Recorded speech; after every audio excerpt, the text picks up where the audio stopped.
Before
Tuesday night Forza Motorsport Spec Racing here live on Twitch TV. Let's get it going.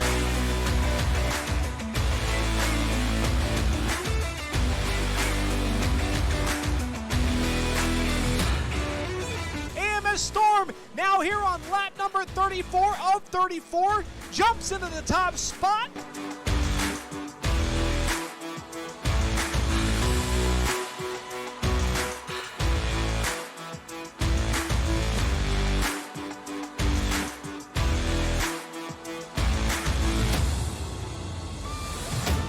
And here comes Maverick now, going to make a run to the inside. Drex perhaps missing his mark.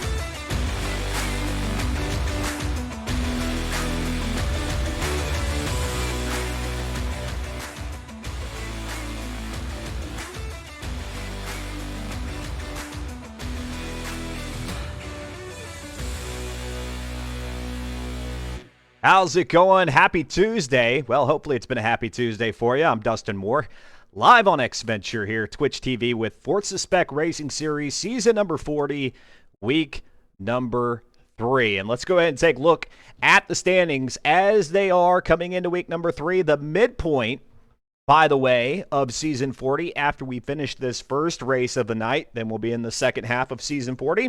RZ McQueen comes out of nowhere. Didn't race in week number 1, raced in week number 2, and ran the table. Picked up both the wins out at Circuit of the Americas, COTA, and Circuit de Catalunya. And when you get 2 wins back-to-back, that's 100 points, and certainly a great way for McQueen to get back into the running here for the championship. I mean, from going from 0 points, having not participated in week number 1, and then 100 in week number 2, and not having that experience with the car in week number 1. That's quite impressive. Well done there, McQueen. DTS Mondo, 97 points. Craytrim, 92, tied with SGR Floofy. Then it's LS Barney, Drex, Fear the Fun, CMD Slipstream, Barf Monkey, and Kuda. Your top 10. You see the other 10 on the opposite side there of the standings, the 20 drivers who make the leaderboard here, and then there are other folks who you don't see on the leaderboard.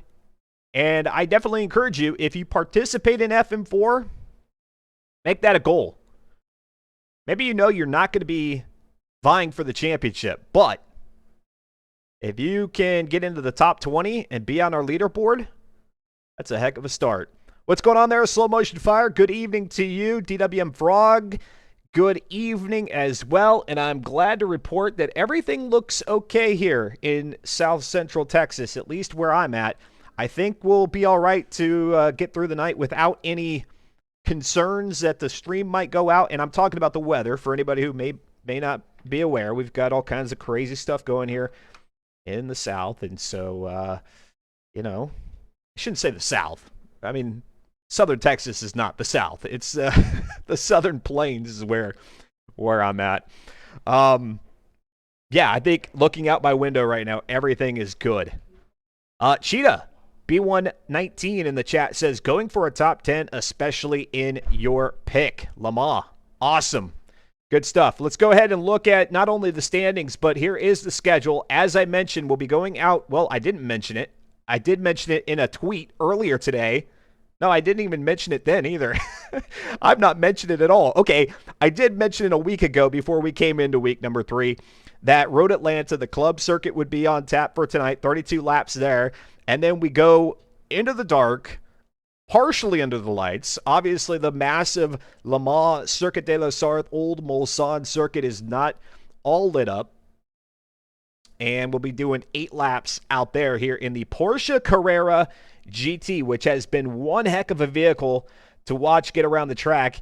And of course, the vehicle can't do it all by itself. It needs the help of the drivers, and the drivers have been doing an astonishing job. I really am impressed with everybody's ability to get behind what is a 582 horsepower S800 class vehicle here in Forza Motorsport 7 and really do a good job. I mean, the racing has actually been quite close. Sure, you've got a couple of stragglers that happen here and there, and you're going to get that from race to race, but the the pack overall has kind of maintained itself, kept itself really pretty good to kept itself together really well compared to maybe some other vehicles, even slower vehicles. The Mazda MX-5 that we had last season, we saw the pack kind of pulled at both ends all over askew on the track, and here in season 40 it really hasn't been that. We've had a good contingent of cars, especially in that mid-pack area, but then the mid-pack has really kind of melded with the back of the pack. It's awesome. So stick around here for the next 2 hours. We've got a lot of great racing coming your way, and the drivers are gonna put on a show. We are switching lobbies right now, so pardon me if I'm kind of rambling as I go along here. I'm navigating all of the menus here on PC, jumping from the Xbox app back over to Forza Motorsport 7, and doing this while trying to speak isn't the easiest thing for me. Probably no problem for a majority of people, but for me, it's a challenge. All right, looks like we're in the right lobby so far. 15 drivers loaded in. I think we'll see a few more. Just to name a few of the folks who are in there already: Slow Motion Fire, who organizes things here in FM4, Fear the Fun, Audrex, Onion with One Too Many Eyes, Spills 2003, Kuda 93, Grim, Patches Riley, Ellis Barney, SGR Floofy, Mondo, Cheetah, Cratrium, Barf Monkey, Ovation. Who I don't see in the lobby right now is RZ McQueen, who, again, picked up the wins, both of the victories there in week number 2. All right, so we've got the new lobby going. I'm going to go ahead and get into spectate mode. I'm going to jump back to the points here just to remind y'all, and especially for those who might be tuning in at this very moment. And yes, please spread the love. Well, spread the word about the channel if you can. I appreciate a special shout out here this evening to Forza Comp GG, or Forza Competitive GG on Twitter. Does a great job putting together a bunch of promotional videos, not only for FM4, but not all, but a good chunk of community run series in the Forza Motorsport 7 community, and did one up here for FM4 either yesterday or today, and it's done a magnificent job in terms of its engagement on Twitter. So for those of you who may be watching for the first time, perhaps you saw that tweet and you figured you'd check it out, welcome. And if you enjoy the content as we mosey along, and by mosey I mean, again, 582 horsepower, we're going to be moseying at a pretty quick clip. If you enjoy the content, please click the follow button. It'd be greatly appreciated. It lets me know as the broadcaster that you are enjoying your time. And tell your friends, tell your family, tell your foes, the 3 Fs. Tell them all. Get them over here to X-Venture. We'd love to have y'all hanging out here on a Tuesday evening for a little bit of virtual racing. Let's go ahead and hit the track here as they are ready for qualifying out at the Road Atlanta Club Circuit. So this is the abbreviated track. This is not the full circuit, but that's okay. I don't think it, I think it only shaves off a short, oh my gosh, that's really loud in my ear. Hold on 1 second. There we go. That's manageable. I don't think it shaves off a whole lot in terms of track length there, and really I think it's going to keep kind of the speed as they come down the hill and into the S's. You see the track map there. It's missing that dog leg, which comes up here. You take the left, but rather they're going to cut through the infield, up the hill, and Cheetah B will be the first one out onto the back straightaway to make the charge down the hill toward the chicane, underneath the Road Atlanta signage, and then back into what would be turn, I think it is turn 12 when you're racing the full circuit. Either way, it is the last right-hander, and what a tricky one it is. Not only are you coming up over the hill blind, but then you also, if you run the corner too quick, you have a very quick quick stop ahead of you, because the tire wall and or the concrete wall, whichever one you happen to hit, will bring you to an abrupt stop, or it will spin you around. Fortunately, here in qualifying, not an issue. All the cars are ghosted. However, in the race itself, that could be a hazard, especially with damage turned on. And at that point, once you hit that final right-hander on the track and go across the line, you're well past the pit lane entry.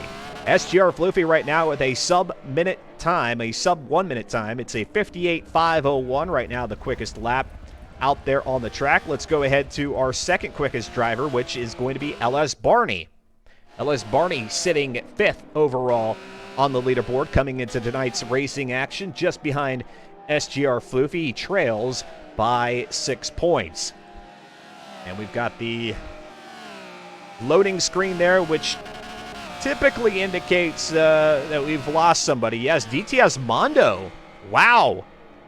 DTS Mondo, who is 2nd overall on the leaderboard, 97 points. Just 3 points behind RZ McQueen. Looks like Mondo is going to either fail to qualify, or he might have gotten a time in on his standing start, which definitely won't be the quickest time, but it may be something to get him at least further up in the grid than where he'll be if he's got no time, no qualifying time. We'll see here. We'll also get a predictor going here in the chat at the conclusion of qualifying. We'll get you all to weigh your thoughts on who's going to win the race, who's going to win this 32-lapper out at Road Atlanta, Brazelton, Georgia. You can see it's an overcast day here, apparently.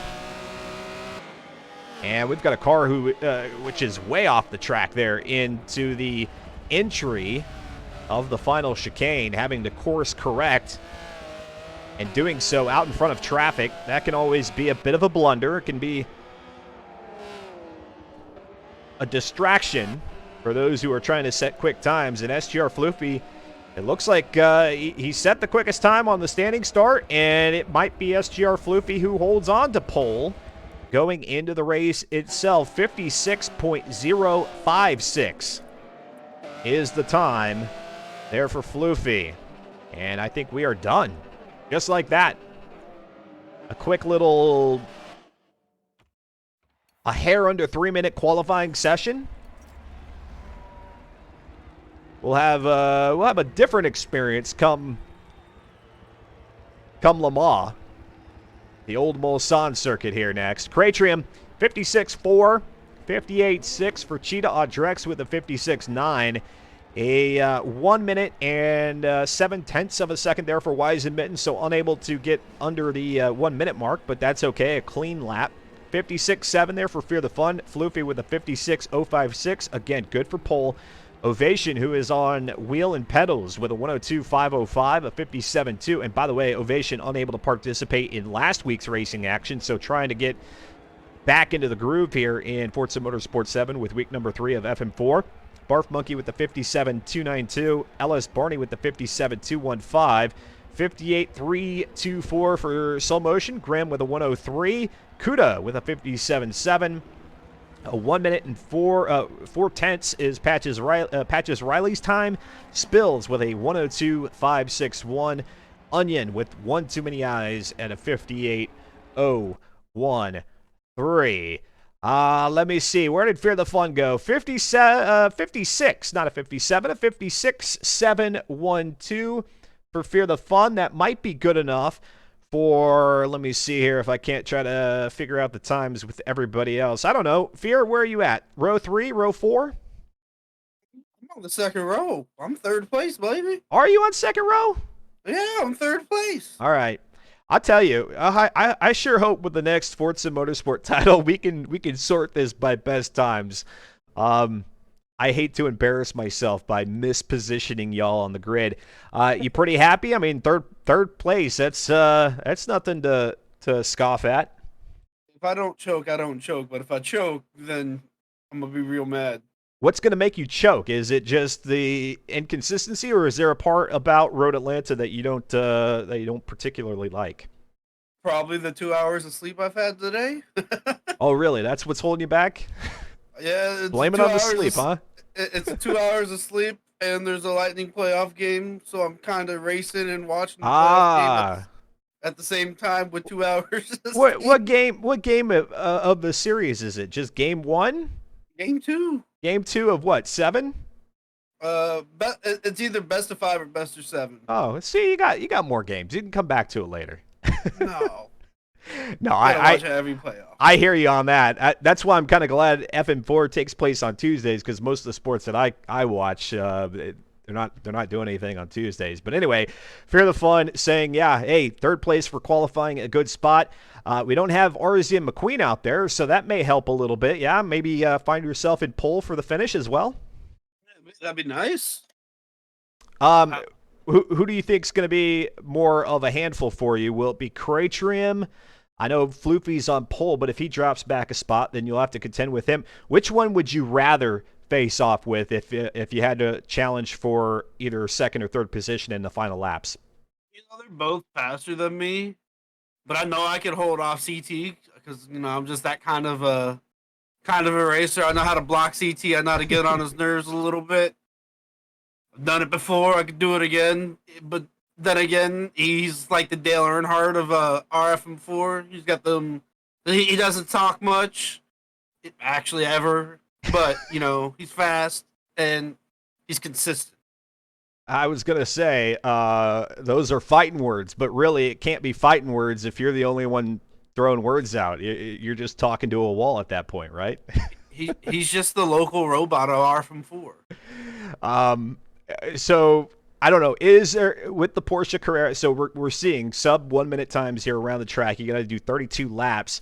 Is there one part of the track though that you think either it's going to be complicated for you or it might be complicated for traffic, which then as a result will impact your race? Oh, the last corner, without a doubt. This car loves the understeer coming onto the front straight. And if you get it wrong, you're going in the tire wall. If you're lucky, you're just in the grass. If you catch that tire wall, you're going around, and everybody behind you's going around, and it's not a good day. That's right, because then everybody has to limp back toward the pit entry after a full lap with damage. Yep. Not fun. No go backwards. Gotcha. All right, Fear the Fun. Well, I'll throw you back into the race. Good luck. It's qualifying there on row number 2, third position, and we'll see if you can't move up another spot or two. Thanks, Dustin. All right, there you go. Let's actually do the predictor on that. Where will Fear the Fun 1 finish? Let's do the predictor on that one. Will it be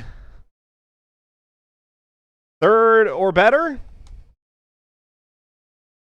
Or fourth or worse? Gonna put Fear on the spot here with a poll that is specifically about him. I know I said I would do a predictor that is about the who's gonna win the race, but hey, you know what? If you come into the driver's spotlight, you might just become a little bit of a target for the broadcast. I might give you a little bit of extra attention out on the track just to see how you're performing. Maybe you'll get a prediction poll that puts you puts the viewer in a spot to gauge your performance here tonight. You never know. Always a good sport is Fear the Fun. And of course, if you happen to join FM4 because you're interested in community-based league racing, and why wouldn't you? Great thing they've got going on here at FM4. I hope you'll consider joining me in the driver's spotlight. I promise. I'll throw some softballs at first, and then the more times you show up, the questions will get progressively a little bit more difficult. I'm not trying to freak anybody out, not trying to throw a curveball at anybody. Just having a little bit of fun here with our drivers in between races. And yes, races, plural. We've got the Atlanta Club Circuit race that's happening in about a minute or two, any minute now. And then we'll have the Circuit de la Sarthe Le Mans Old Mulsanne race, 8 laps in the dark, coming up after this one, which will include some form of qualifying. All right, let's go ahead and head out back to the track here as Slow Motion Fire gives me the heads up that we are locked, loaded, and ready to go. On row number 1, it'll be SGR Floofy, Crate Trim opposite him in P2. Fear the Fun there starts off row number 2 with Odd Drex next to him. LS Barney and Barf Monkey make up row number 3. Kuda and Onion with One Too Many Eyes are in row number 4. And to round out the top 10, it is Slow Motion Fire and Cheetah B119, who was saying, hey, pay attention to me, Dustin. Top 10 finish. Well, top 10 finish in qualifying, top 10 start here for the 32 laps around Road Atlanta.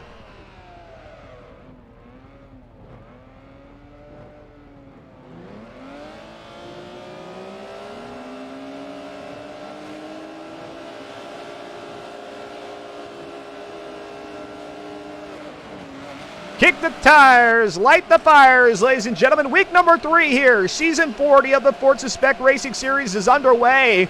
And Crate Trim, with a miserable start off the line, already sees Odd Drex and LS Barney going ahead and getting on by. Crate Trim dropping back now to 5th position, and Barf Monkey is right there trying to push the issue and make a run at it. And, oh my gosh, look at this. We've got him going 3 wide. Crate Trim, Odd Drex, and Barney coming off the top of the hill through the S's and now back up. They're back into single file formation. I don't think I've ever seen 3 drivers go 3 wide here at Road Atlanta anywhere, much less that first sector of the track. That is remarkable. Remarkable stuff there, and everybody keeping it together. It looks like we've got one driver who may be off the track there in that final chicane toward the start-finish line, and now into that right-hander, which Fear the Fun mentioned. It can be so tricky, you just miss it. It's not that it's difficult to point your wheels in the right direction. It's just if you time it wrong, you'll run wide and you have no room for error out there. You get 2 wheels off in the grass, sayonara. You're hitting the wall. And now on lap number 2, here they come back through the S's, where last time we saw them going 3 wide. This time very much in the single file train formation, back up the hill, running through the top 10. It's going to be SGR Floofy, who was on pole. Fear the Fun in 2nd, Odd Drex in 3rd, LS Barney in 4th, Crate Trim in 5th. And then it's Barf Monkey, Kuda, DTS Mondo, who was unable to finish qualifying in 8th. 9th is Onion and Ovation. They're in 10th position. Toxic Cookie Life, thank you so much for the follow. Welcome to the broadcast. And across the line here for the beginning of lap number 3. You see the damage there on the front of Crate Trim's car. Just a little bit of a bump. That's probably all it was. But yes, he finds himself in 5th position despite qualifying on the front row with SGR Floofy. And Barf Monkey is not giving up there. He's hanging out with Crate Trim. As a matter of fact, they're going to go side by side down the back straightaway. And as the camera goes ahead and pulls out, Barf Monkey decides better of it and gets into the grass. And unfortunately for Barf Monkey, that little mistake, that lapse of judgment, sends him sliding and now brings him back another 2 or 3 car lengths off the pace of Crate Trim, who crosses the line for the beginning of lap number 4. Let's move up to 2nd with Fear the Fun. Yes, Fear the Fun is in 2nd. For those of you watching, use those channel points. We've got 1 vote right now, 150 channel points saying that Fear the Fun will finish in 3rd or better. Perhaps you think Fear the Fun will finish 4th or worse. Cast your vote using your channel points, and then at the end of the race, we will distribute those points to whoever votes for the correct answer, whatever that correct answer may be. Now back down the hill, there goes Fear the Fun, leading a whole pack of cars, and look at that DC footwear car there that Fear the Fun is driving. Looks beautiful. Nice color combo there from the purple at the back to the magenta or hot pink there in the front. Toxic Cookie Life says, this looks fun. Oh, it is. It's a lot of fun. It is a lot of fun. Anybody who's interested in getting involved with the Forza Spec Racing Series, reddit.com/r/FM4. And now here comes Fear the Fun, trying to shake LS Barney, Cratrim, Audrex, and then a little bit further behind because of that mistake there about a lap and a half ago, Barf Monkey in 6th. Then it's DTS Mondo, who's now moved up to 7th position, getting around Kuda 93. And DTS Mondo has got his work cut out for him if he wants to try to get around all of the front runners and have a shot at battling SGR Floofy for the win, because right now, as it stands, DTS Mondo has the advantage for the championship. Coming into week number 3, RZ McQueen, who won both races in week number 2, is not out on the track. And as a result of that, McQueen has effectively taken himself out of the championship running here this early on in the season. And so DTS Mondo needs to recoup as many points as he can after losing out in week number 2 to McQueen. Back down the hill comes Fear the Fun, and man, Floofy. This guy ate his Wheaties today. Look at this. It's almost to a point here very early on in the race where he's got about a half to, well, more like a quarter of the track, and only 6, now going on 7 laps in. It may not take very long for Floofy to go up by half a track length. That would be astonishing. All right, let's go ahead and drop back where the competition is. Let's go to Barney now in 3rd position, back there behind Fear the Fun, and let's ride on board with Barney.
We heard Fear the Fun saying all it takes is one little mistake, and that's what could ruin it for him. Well, he had a little mistake there coming across the line. He did get a couple of tires off into the grass. Fortunately, was able to avoid a collision with the tire wall or just the concrete wall.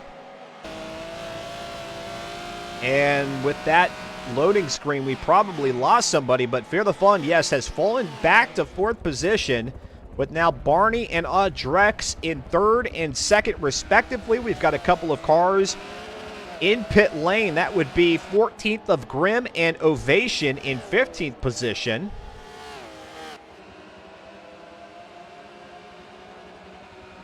And so now we've got the camera here on the P3 car, driven by the Lightspeed Esports team member LS Barney.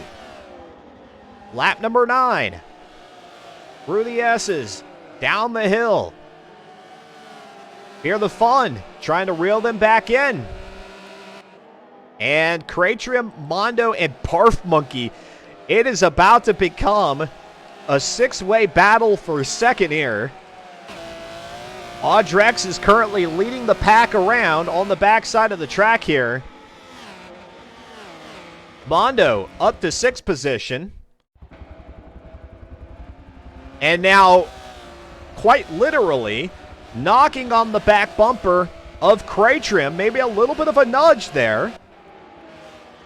And it looked like Cratrim, the back of his Porsche Carrera GT, perhaps sliding out a little bit. And oh my gosh, DTS Mondo. I mean, I commented on this last race and probably even week 1.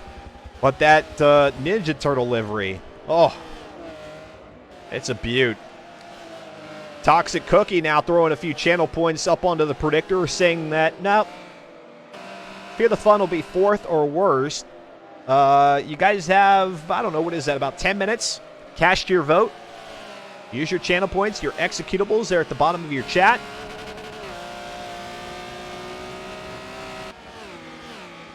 And let's go back to that move there with Audrex making the double pass up to second because Fear the Fun got off into the grass, which then slowed up LS Barney and allowed that double pass to work here on the front straightaway. As you can see, it looks like Fear the Fun was just late getting into the corner. Not 2 wheels off into the grass, but all 4. Wow. Good save. Very good save there by Fear. Finds himself back behind LS Barney and in front of Cratrium. You see them there in the background from that quick little view from DTS Mondo's perspective. And now back up the hill.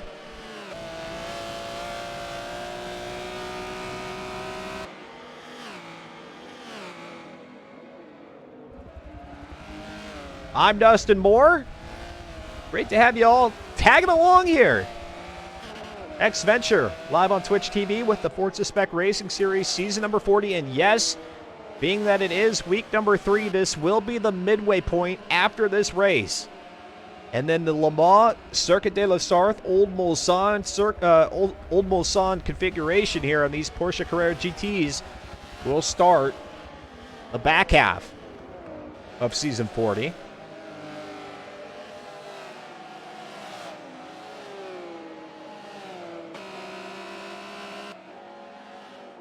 DTS Mondo with more than half the race remaining. I do wonder if he kind of just plays it safe here with Cratrium, Fear the Fun, and Barney. They're going to be duking it out, and he might want to just wait for a mistake to be made. Perhaps like that one where Fear the Fun got off track earlier and then sees that opportunity. Trying to catch up to SGR Floofy. I don't know how much of in the realm of possibility that's going to be. SGR Floofy, as we can see there on the map, about to go onto the backside of the track, while 2nd through 7th are just now storming back through the S's again here. As we saw in qualifying, less than a minute was the average, about 58, 57, as far down as 56 for our pole sitter. So, quick laps. The laps are going to go fast, even though it is a 32-lapper. We're going to scream through it. Here comes Fear the Fun now, getting passed on the outside by Cratrium. A little bump of the door panels there. And Cratrium just goes ahead and drops back to 5th. Just letting Fear the Fun know, hey, I'm quicker. I can get around you, but Fear the Fun, as he told us in the driver's spotlight, he knows how to defend. He knows how to hold Cratrium. Well, this will be the ultimate test right here. Can he hold off Cratrium? And then, even more importantly for Fear the Fun, can he get up into a podium spot? Can he get back to the podium spot that he relinquished? It's LS Barney and Audrex who are up there in 3rd and 2nd. A little bit of tire smoke there from Cratrium's car as he keeps the pedal to the metal coming up the hill, and a little bit of weight coming off of that right rear tire when they come up the hill, and it spools up the smoke machine a little bit. Oh, Weisenbitten giving me an update there in the chat, the pit lane, saying that he got dashboarded. Well, Weisen, hopefully you can make it for the 2nd race. That should be a fun one. And now here comes DTS Mondo with a lovely pass there on Cratrium. Kind of a bit uncontested. It looked like Cratrium was maybe not set up right for that first right-hander, turn number 1. We'll go back to it here on the X-Venture Rewind. And DTS Mondo was able to just kind of get around him without any contest.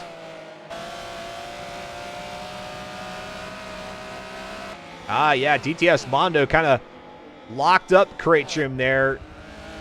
Forced Cratrium to commit to the high line through turn number 1, which doesn't allow you to carry the most amount of speed because you got all that grass off to the left-hand side. You go surfing through that, you'll be out there for a very, very long time, especially 582 horsepower. Good luck. Good luck getting back out onto the track. All right, let's go. DTS Mondo now up to 4th, having gotten around Fear the Fun. So in a span of 2 laps here, DTS Mondo has gone from 6th to 4th.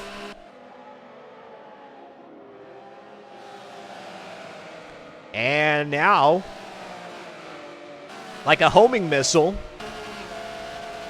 trying to take down LS Barney.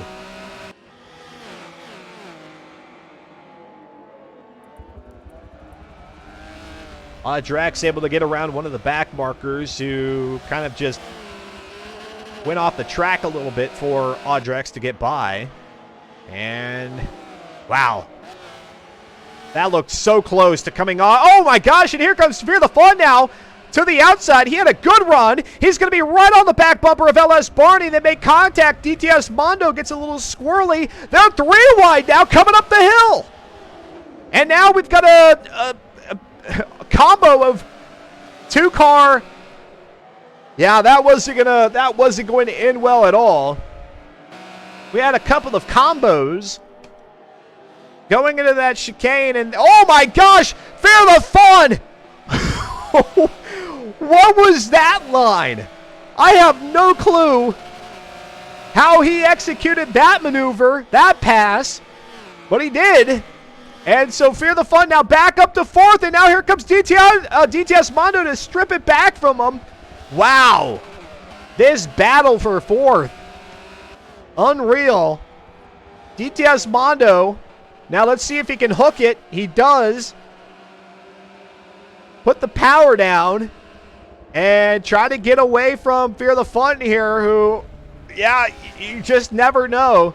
Fear the Fun is in a battle to reclaim positions because Fear the Fun qualified in 3rd, and he's now in 5th.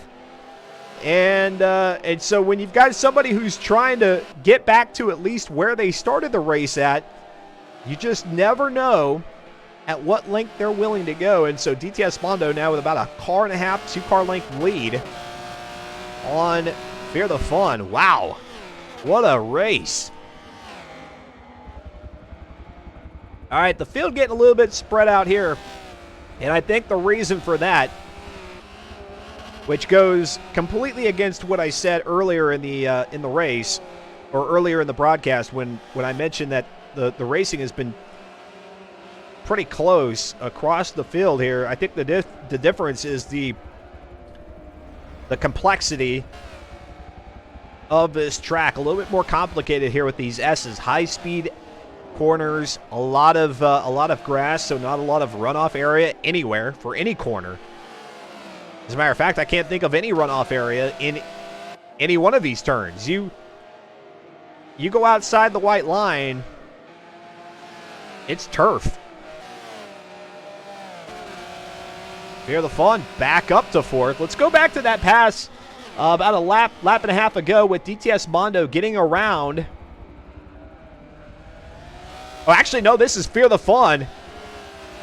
I see what happened there. Spills ended up being the rolling roadblock there for DTS Mondo. And, and we've got a car off the track that's going to be 6th position. Well, he was in 6th position. That's DTS Mondo, who is now in 6th. He's waiting for traffic to get by. And let's go ahead and take a look at the vehicle situation.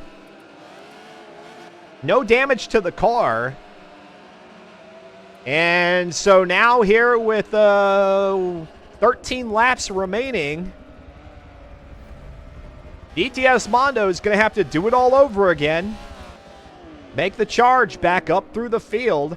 SGR Floofy is our race leader. Audrex in 2nd, all on his lonesome. Nobody challenging 2nd right now. LS Barney in 3rd. Fear the Fun back up to 4th. And back behind Fear the Fun is Cratrium. Barf Monkey a little bit further behind.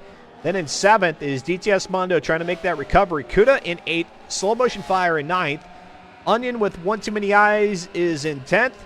And then it Spills, Patches Riley, Cheetah, Grim, Ovation in 15th. And Ovation right now kind of making way for some of the back markers. Yeah, you see Fear the Fun and Kratrim in his vicinity, and he just pulls it off to the side of the road and lets everybody on by.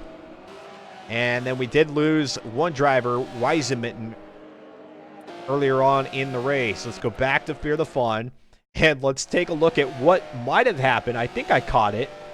To DTS Mondo coming into the final corner. Back on lap number 20. Oh, yeah, we got... you got one too many highlights going on there. Too much instant replay action.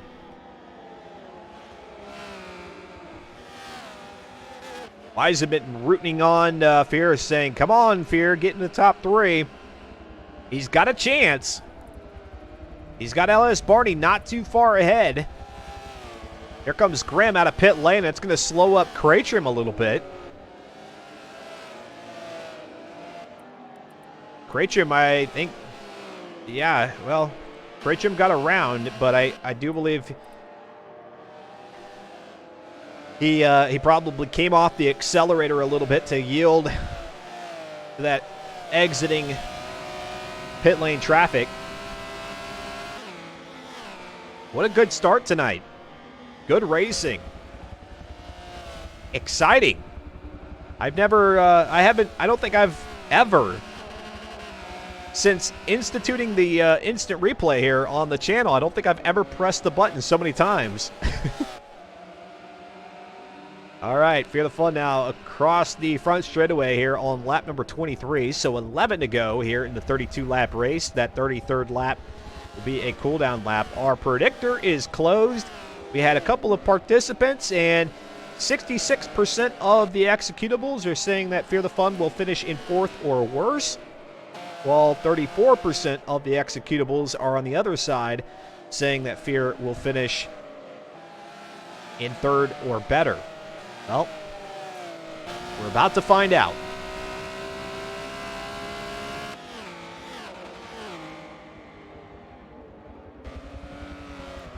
All right, Kratrim maybe locking up the brakes coming down the hill.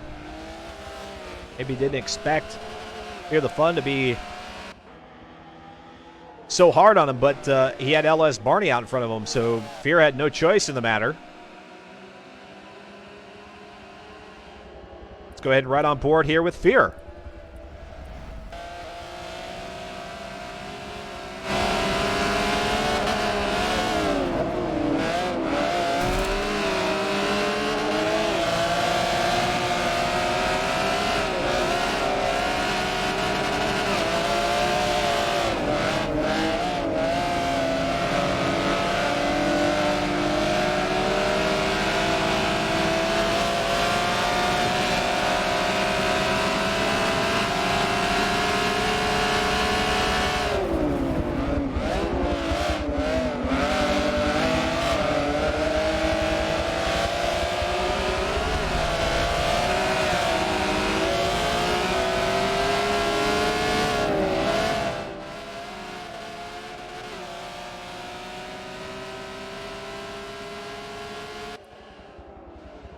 And just like that, another bit of inconsistency strikes Fear the Fun.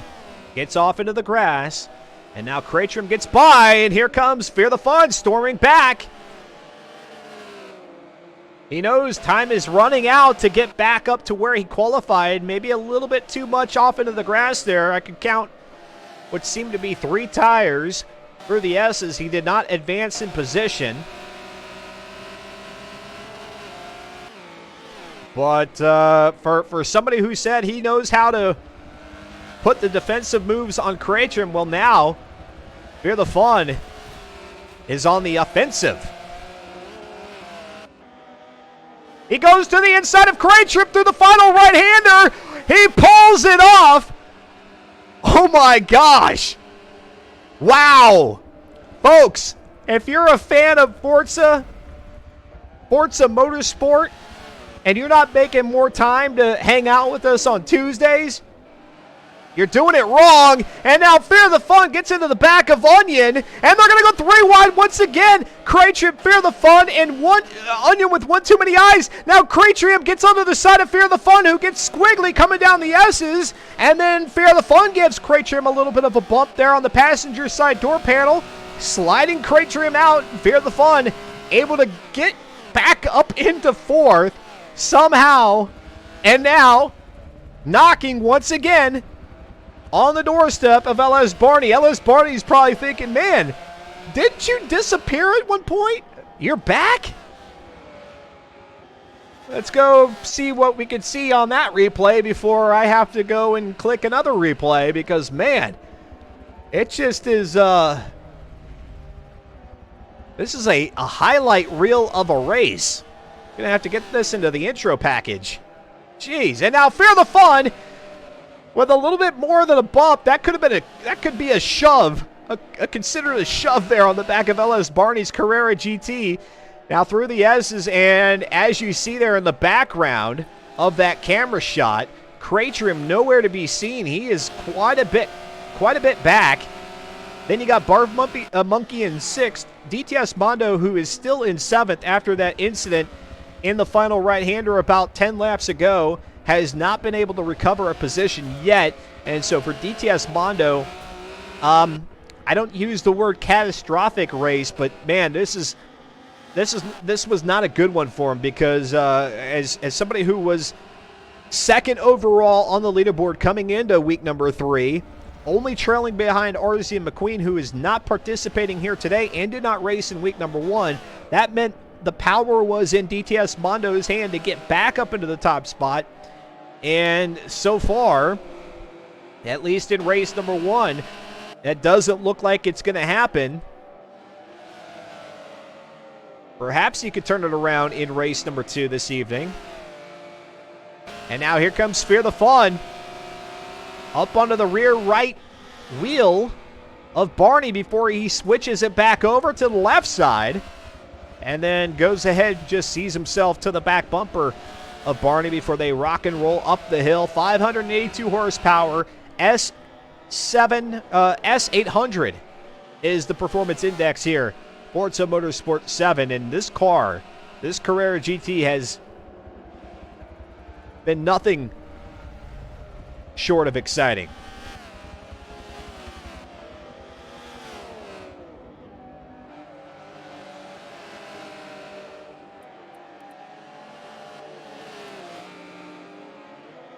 And now at this point, I can legitimately say SGR Floofy, our race leader, is on the opposite side of the track from our both our 2nd and 3rd place, and of course now 4th place contender.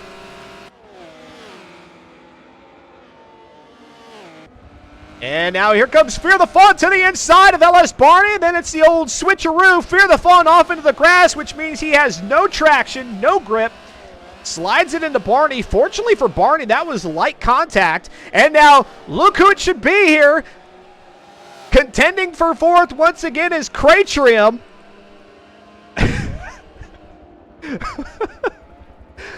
Oh, unbelievable. Oh, da, da, da, da, da, da. Man, it's a good one here. Let's see what's going to happen here in the final 2.5 laps of this race out at Road Atlanta, the club circuit, before we jump down, not jump down, but jump over the pond and out to France for the Circuit de la Sarthe race. And now here comes Craytrium. Craytrium says, Fear the Fun? You know how to put defensive moves on me? Watch this. Watch this. Well, he doesn't make it happen there. But I'm guessing that's not the last time that Fear the Fun is going to have to deal with Craytrium here. Oh my, there goes Fear the Fun once again. Able to make the recovery, but Craytrium now moving back up to 4th position, side by side, into turn number 1. Now back up the hill. Are they going to try to do it here through the chicanes? Do they dare? No. Fear the Fun back up to 4th. Craytrium might might have given that one back to him, thinking, hey, you're gonna dork this one up. Yeah, and there he goes. Sure enough, the back end of Fear the Fun's Carrera GT goes a sliding. He's able to keep it on the asphalt, but just like that, opens up the door, and Cratrim moves up at a quick rate of pace there. Now, gosh, 4 or 5 car lengths out ahead as they go into the final right-hander. The white flag flies here. Race number 5 of Season 40 about to come to a close, and SGR Floofy, who entered week number 3 in 4th, tied with Cratrim at 92 points, looks to move himself up to the top of the leaderboard and try to go back-to-back Season 39 and Season 40. I know we got a lot of racing to go, but that's the storyline right now. That is the storyline. LS Barney in 3rd, and he's got a back marker between he and Cratrim. Let's go to Cratrim and see if Cratrim's going to be able to make a move. At slow motion fire, then they're in 8th position. And for Cratrim, I say unfortunately, however, all things considered, how this battle for the top 5 went, I think he'll be okay with a 4th place finish. Cratrim in 4th, Fear the Fun in 5th. 6th will go to DTS Mondo, who's able to get around Barf Monkey. Barf Monkey will finish in 7th, Slow Motion Fire in 8th.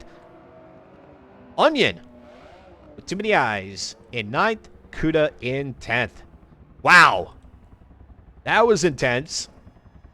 That was intense, and if you think that was exciting stuff, wait till they're able to unleash all 582 horsepower out on the old Mulsanne straight. That's coming up, qualifying for race number 6, the back half of Season 40 about to get underway. I'm going to take a quick break. I'm going to run some ads.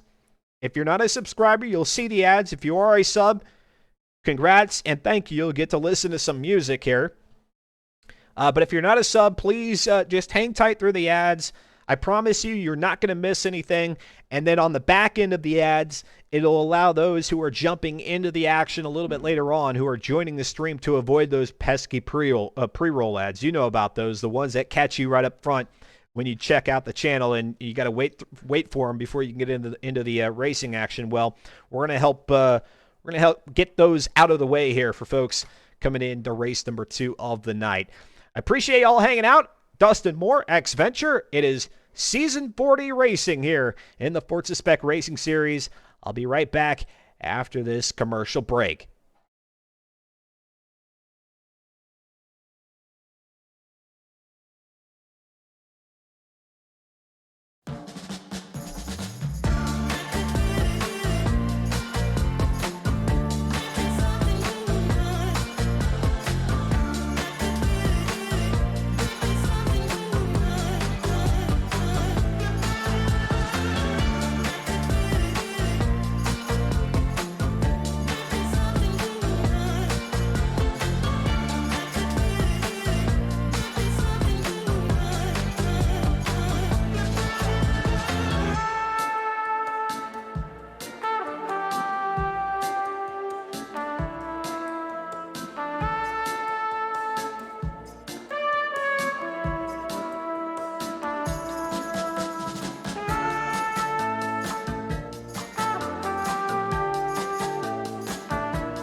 Hello, folks. Welcome back to X Venture Live on Twitch TV. I still have myself a half full cup of coffee because, man, the adrenaline of that race alone had me going. I didn't even need the caffeine. It was just watching things play out there at the Road Atlanta Club Circuit. One heck of a race. SGR Floofy picking up a much needed victory here in race number 5 of the season. That'll help him out very, very much so on the overall leaderboard. DTS Mondo, who could have used a victory to move himself back up into the top spot, or at least have the best chances of moving up to the top spot following week 3 action, unfortunately finishing in 6th place. From there, Audrex in 2nd, Barney in 3rd, Cratrum in 4th, Fear the Fun finishing in 5th. So for those of you who said that Fear the Fun would finish in 4th or worse, congratulations, you win our predictor poll there.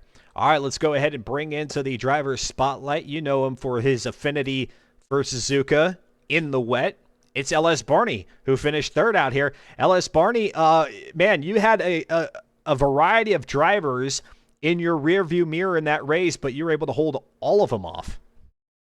Yeah, I'll be honest. I'm definitely shaking after that race. There was, I don't know, there's like 4, maybe 5 different people who were just right behind me just throughout that race, and it got a little bit nerve-wracking, especially at the end when fear was just riding my bumper. It made it a bit interesting. The only one who was able to get around you, Audrex, when unfortunately you got held up by Fear the Fun going across the line back on lap 8 or 9 or so, somewhere around there. So Audrex went ahead and shot past both of you. But then, yes, from there it was DTS Mondo, Fear the Fun, Cratrim, the whole lot. So well done. Were you pretty comfortable with how you drove that race, or was it maybe because of the battles that were happening behind you that you were able to hold on to that spot? But I don't know. What how did you feel about it? Definitely felt the midway through the race after I'd gotten away from Fear and Cratchum behind, they started battling. I was definitely comfortable then because that wasn't they weren't gaining on me at all. But towards the end, my tires just there's a certain cliff they just hit, and I guess Fear and Cratchum didn't hit it as bad as I did, but they started catching me insanely quickly. Wow. So definitely, especially that last lap, I was being extremely careful to those high speed corners to not die. Yeah, and really, an ovation here in the driver's spotlight saying that he had the wall take him out, and then Cheetah says the wall took him out 3 times. But really, up there toward the front of the pack, we saw a few offs by drivers, but nothing really catastrophic there. It was a pretty good recovery by everybody who got off the track. The only exception, I think, maybe DTS Mondo, who was vying for 3rd position before he got tripped up there in that final right-hander. I don't know. Was there any point at which you thought maybe you'd be able to catch Audrex, or once he was able to get by both you and Fear the Fun, was it kind of sayonara and then you were just kind of trying to lock yourself in for 3rd? I think once he first passed me, I thought there was still a chance that I'd get him back for his 2nd place. But after a few laps, he just pulled out a 2nd on me, and then he kept pulling time. And I was like, I don't think there's any way I'll be able to catch him. But I just kept pushing to see if I could do anything. But yeah, Aldrich was insanely fast at races. No way I was gonna be able to catch him. And this will bode well for you here in the the overall point standings coming out of week number 3. You're currently, at least coming into that race there at Road Atlanta, you had 86, just 1 out in front of Audrex, and 6 behind SGR Floofy. Obviously, SGR Floofy will move up, but man, this is a great run for you here, season 40. Yeah, this is definitely one of the better ones. Last time I've been this high on the leaderboard was in the Bugatti season when I was battling for 5th with Slip. But yeah, hopefully I can keep this pace up I've gotten through the season. Maybe I can get 4th. But yeah, I'm hoping I can keep this pace up. All right, so you're thinking maybe I can get 4th here by season's end, but let's go ahead and just look into the immediate future. Lamar, Circuit de la Sarthe, the old Mulsanne, so none of the chicanes there on that long straightaway in the dark. Your thoughts on the track? I'm a fan of Lamar. The only problem I have with the track is night. It's gonna be it's not the fun. Once you get into the Mulsanne straight, it's just pitch black. So cars that they've had any problems and they're getting lapped, it's gonna be no no warning for them. They're gonna be just all alone for 1 second, and the next thing they've got another car flying past them. So yeah, it'll be a bit terrifying when you're trying to pass people. How important might getting a partner and kind of hanging out with each other, getting a slipstream going, how important might that be here in this race? I'd say for the main straight, I'd say it's pretty important because I think you'd gain like 2-3 miles an hour just through a slipstream alone. But once you get off that main straight, I think your best goal is just to pull away as far as you can. Because I mean, you don't want to have someone riding your bumper the entire time while you're trying to go through like the Porsche curves. Yeah, I that's very true. You don't want to be by yourself on the straightaway, but at the same time, it can get a little nerve wracking when you got somebody tagging along with you through the corners, in particular in the dark, where visibility may not be the best. LS Barney, well done there at Road Atlanta. We'll see how you do here in qualifying at Le Mans. All right, thank you. And we've got one other driver here in the driver's spotlight, Grem. Grem, you guys started doing donuts and all that before I was able to record your finishing position, but I think I did see you in the pit lane, one time there at Road Atlanta? Yeah, I beamed the wall, and it messed with my suspension, and I probably could have done it, but I would tap on the brakes, and it would shoot me right. Oh, so I got you. You had a brake issue after making contact. Was it that final right-hander, or was it another part of the track that gave you trouble? It was absolutely the final right-hander. There's always a tale to be told at Road Atlanta about that final corner. Sure, we may see cars that end up in the grass out of turn number 1 and through the S's and all that, but man, you're always going to have at least one driver who's like, oh, that darn turn number 12 done me in. All right, so now you have a little bit more maneuverability on the side of the track here at Le Mans, a little bit of a wider track, and of course a lot more room to run. Definitely a more high-speed track. Not that Road Atlanta is any slouch when it comes to speed, but what are you thinking here about the old Mulsanne long straightaway, no chicanes? The last bit of track usually trips me up just because I'm really bad at apexing, but for the most part, I'm not too worried about it. I need to figure out the braking at the end of the straight because it's different for every car, obviously. But yeah, if you get it slightly wrong, then you just run off into the sand. So I'm guessing this puts you into the hashtag Team No Practice bracket. You're gonna figure it out as you go along here for the 8 laps. Yeah, I should have practiced. The most of qualifying. I practiced Road Atlanta today, actually, after work, and I should have gone on to Le Mans, but I didn't really want to. I'm on a Track Mania kick right now, Dustin, so I wanted to get over to that. Yes. I started getting into the Track Mania, and then it lost my interest there for a bit. I may jump back into it, but I hear you. Once you get allured or intrigued by another one, it's hard to kind of keep yourself in the zone, and then you jump over and you're like, man, these controls feel weird. I was trying to shift up in Track Mania, and I'm like, wait a minute, there's no clutch. I'm kind of surprised that maybe at some point they'll introduce a gearbox where you can have some shifting going. That would be cool. Some of the top level players talk about gearing and certain gears to be in, and they're like, it's too complicated to explain, but it's a thing, I promise. Fair enough. All right, well, Grim, we'll see if you have any better luck here at Le Mans, and then we'll get out there for the 8 laps. Thank you, Dustin. All right, the drivers are readied up, and it looks like we have maybe one more driver than we did there in the first race of the evening. Always happy to accommodate more drivers. Even if you're not in the running for the championship, guess what? You could participate in week number 4. You could participate in the championship, or not the championship, but the finale of the season, which could determine the championship. We'll have to see as we get through and out of week number 4. But head on over to reddit.com/r/FM4. That's where all the details are. That's everything you need to know about this series. And then eventually, once we get to it, season number 41, to include how to set up your vehicle, what upgrades are required, because it is a spec series, which means all the vehicles are configured the same in terms of their upgrades, performance, and such.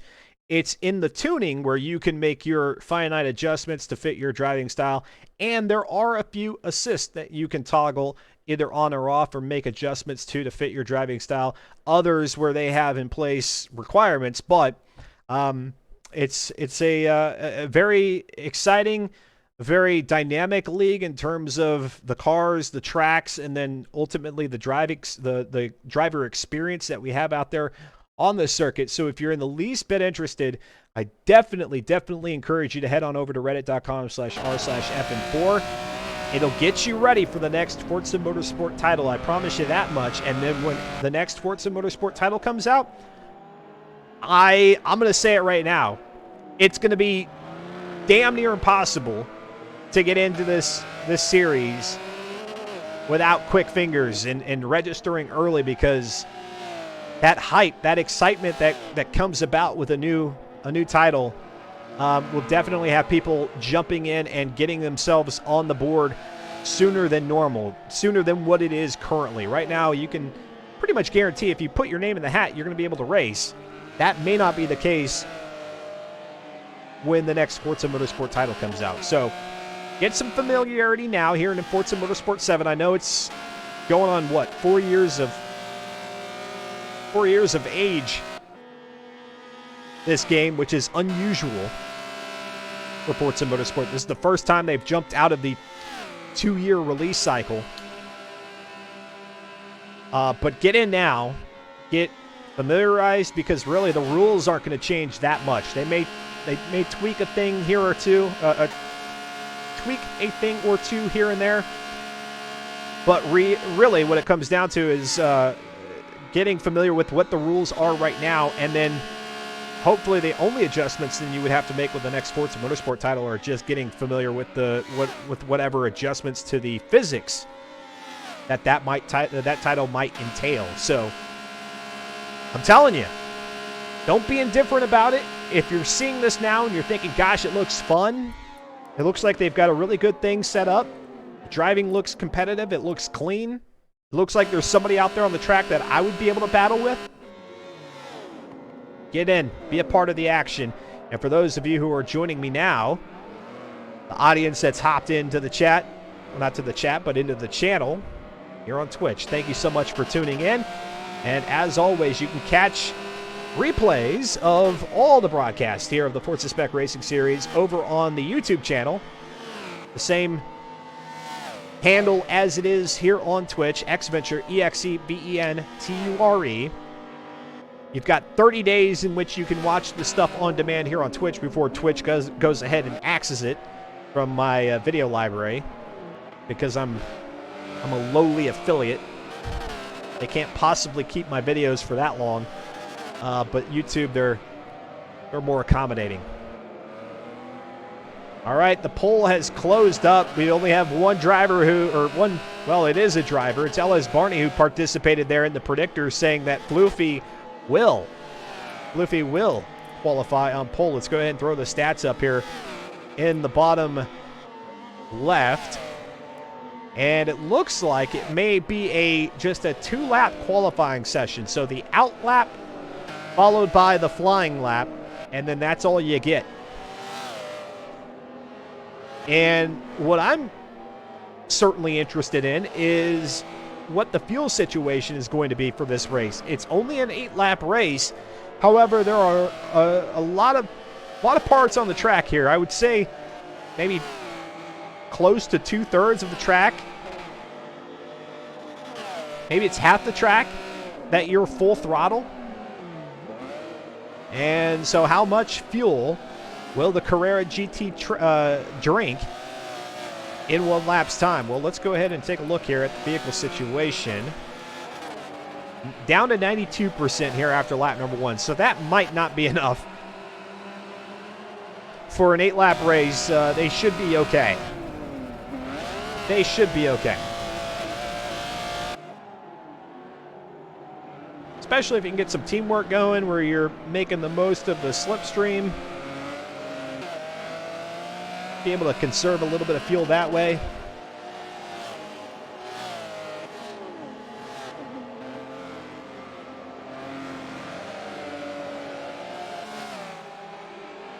And my solicitation to you, thank you for finding your way to X-Venture here on Twitch. Thanks for watching the Forza Spec Racing Series live. And then for those of you who are watching on demand, thank you for doing that. I do see the numbers. It's remarkable how many folks fire it up and watch on demand. Maybe they're at work and they just want to kind of listen to it as they're doing their work thing or whatever the case may be. Thank you so much for doing that. And then really the most that I ask of you is if you're enjoying your time here, please click that follow button. Makes it easier for you to find the channel in the future. I'll be in your follow channel section, both on your mobile app, your mobile Twitch app, but then also on your follow channel section of the browser, the website, whichever your viewing preference is. And then if you have your notifications set up, that notification will go out when I am live. Tuesdays, Fridays, and Sundays. And we're going to have an X-Venture game day coming up here on a Saturday. I'm not entirely sure yet which day it will be, but it's coming up soon. Coming up soon. Here comes Slipstream now. Off of the old Mulsanne straightaway. And we got a little bit of sunlight going here. I don't know if this is sundown or if this is early morning.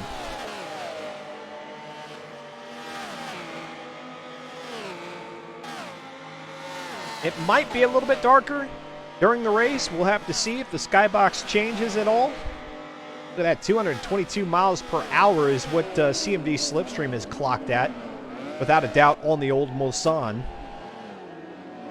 Right now it is SGR Floofy who is in pole position, and now on the back half of the track here. Let's see if he can do one better here in terms of time. And oh, somebody looks like may have grabbed a little bit of the Michelins over there in the tire wall. Or perhaps they were able to rope it back over onto the racing surface before that because of the ghosted race cars here in qualifying session. Even though I saw cars going side by side there, they could have easily brought themselves back onto the track without making contact with any of the other cars out on the road. Now here comes Floofy, and yes, Floofy's a little confused. He's got Maserati badging on that Carrera GT. You don't have to check your eyes or anything like that. It is the Maserati Trident. We'll have to try to get the story on that one out of Floofy. And now through the four corners here, the left, right, back to the line, and a 338.5 for Floofy. And so for LS Barney, who said that, yeah, no, Floofy's got this. So far, so good. We'll get another predictor poll going here for the race. And the reason why the predictors are important, not only is it a way for you to engage with the broadcast and just have a little bit of fun, but those channel points, whenever I do have giveaways, that's what you use for the giveaways. You use your channel points. So no purchase necessary for any of the giveaways that happen here on the channel. Rather, you just have to watch. And the more you watch, the more points you earn. And then those points, whenever I do have a giveaway, I'll say, hey, it's going to take you X number to enter the giveaway. Well, then you can redeem based on how many points you have. And looks like the final two cars now coming across the line. And actually that leads into my final, and the one time I'll do this during the broadcast, I only throw it out there just so that for those of you who are interested in all the giveaways that we have done here on X-Venture in the not too distant past, but then also some of the things that we've done over the years, you know, if there's something that you've enjoyed and something that you've maybe put yourself in the running for, but maybe you didn't win, or maybe you did win and you'd like to win again, why not? All of those giveaways, all those things are made possible through the subscriptions here to the channel. Yes, there are a little bit of proceeds from the ads. There's, well, that's it. I mean, there's the ads, and then there's the subscription revenue. And after Twitch takes its cut, then I take what I get and reinvest it back into the broadcast in the form of giveaways or production upgrades, which include this handy dandy camera that I've got here. But now you guys don't want to see me right now. Let's go back to the times.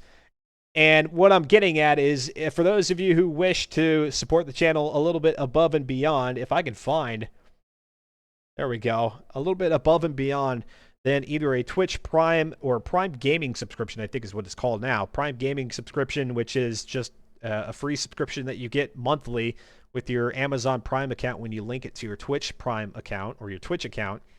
You can use that here, or a paid monetary subscription to the channel. Again, all of that gets reinvested back into the broadcast in the form of fun stuff for you all.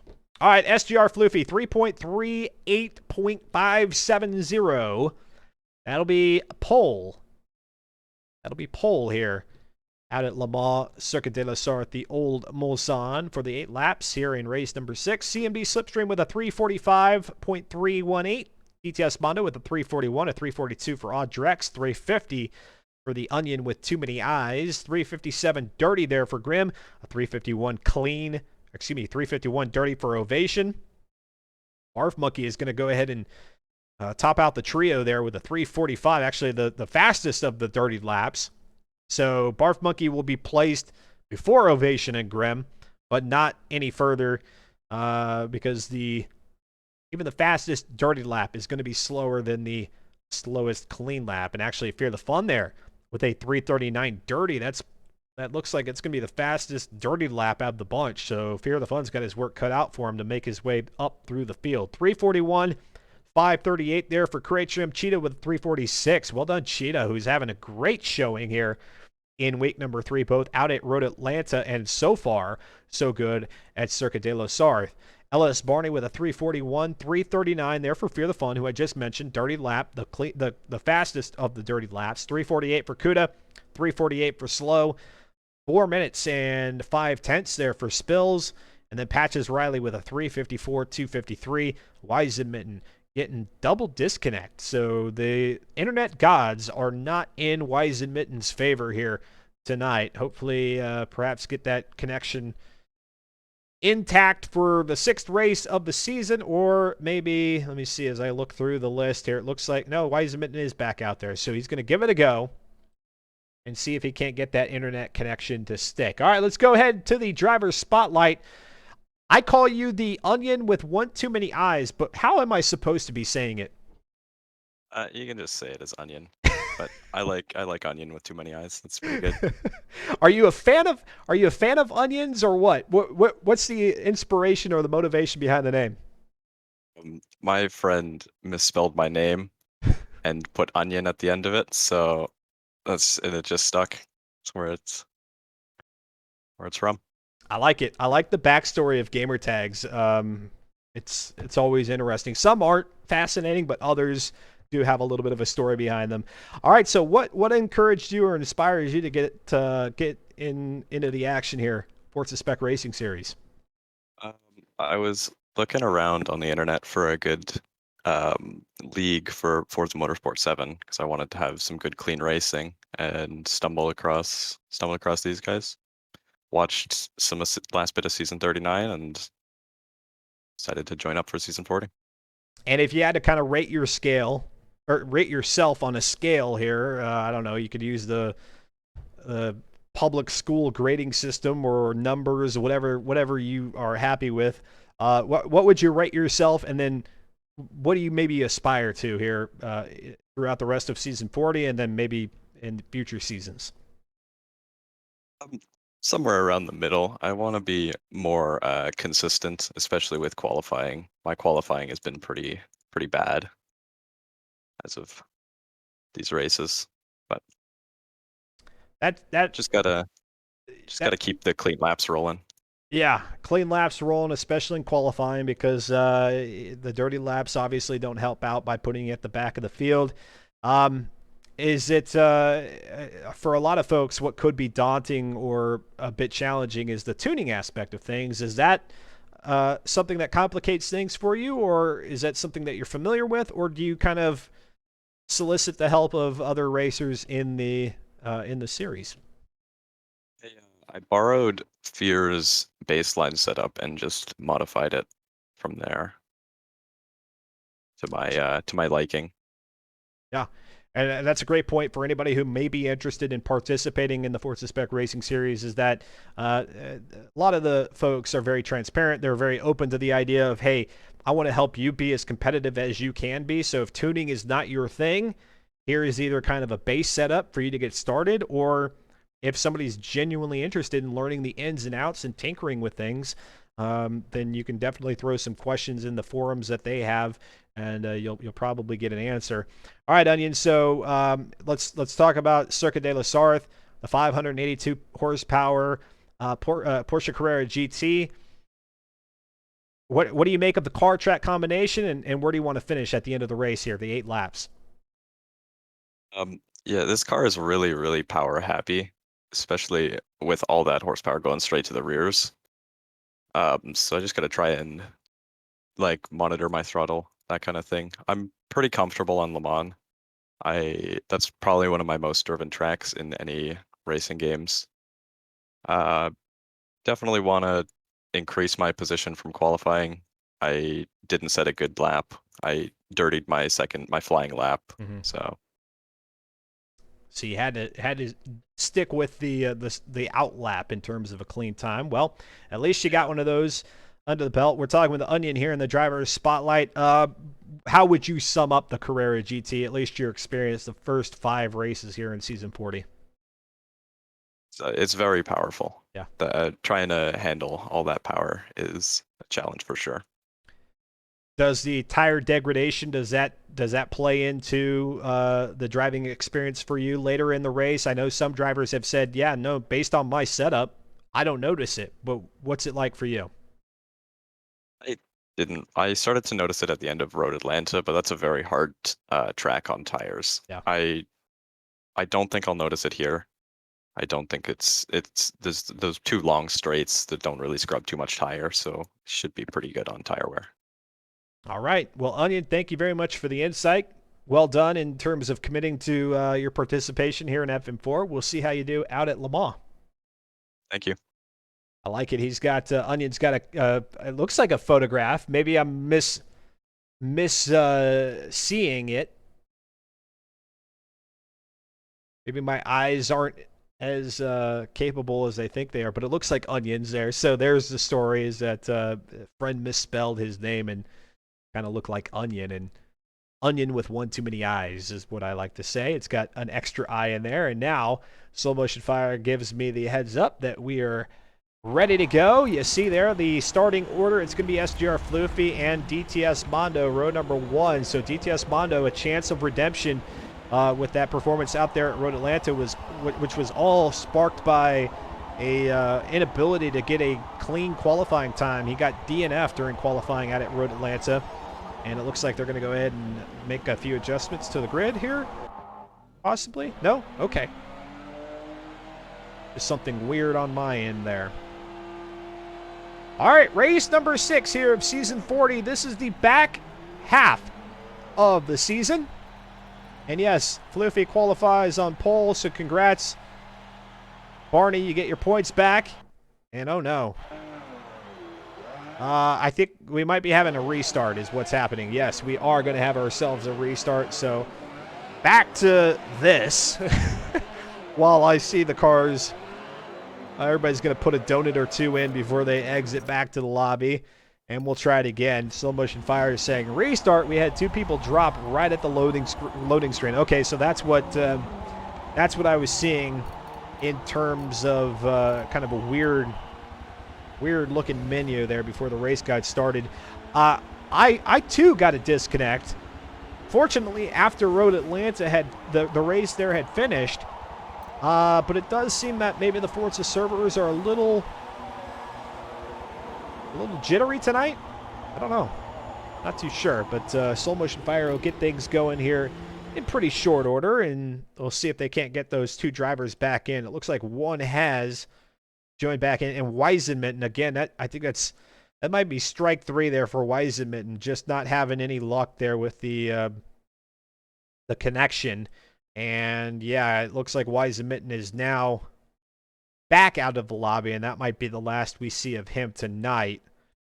ISPs, sometimes they don't cooperate, and unfortunately that sometimes also means just saying, hey, you know what, I'm gonna have to bow out, and no shame in that.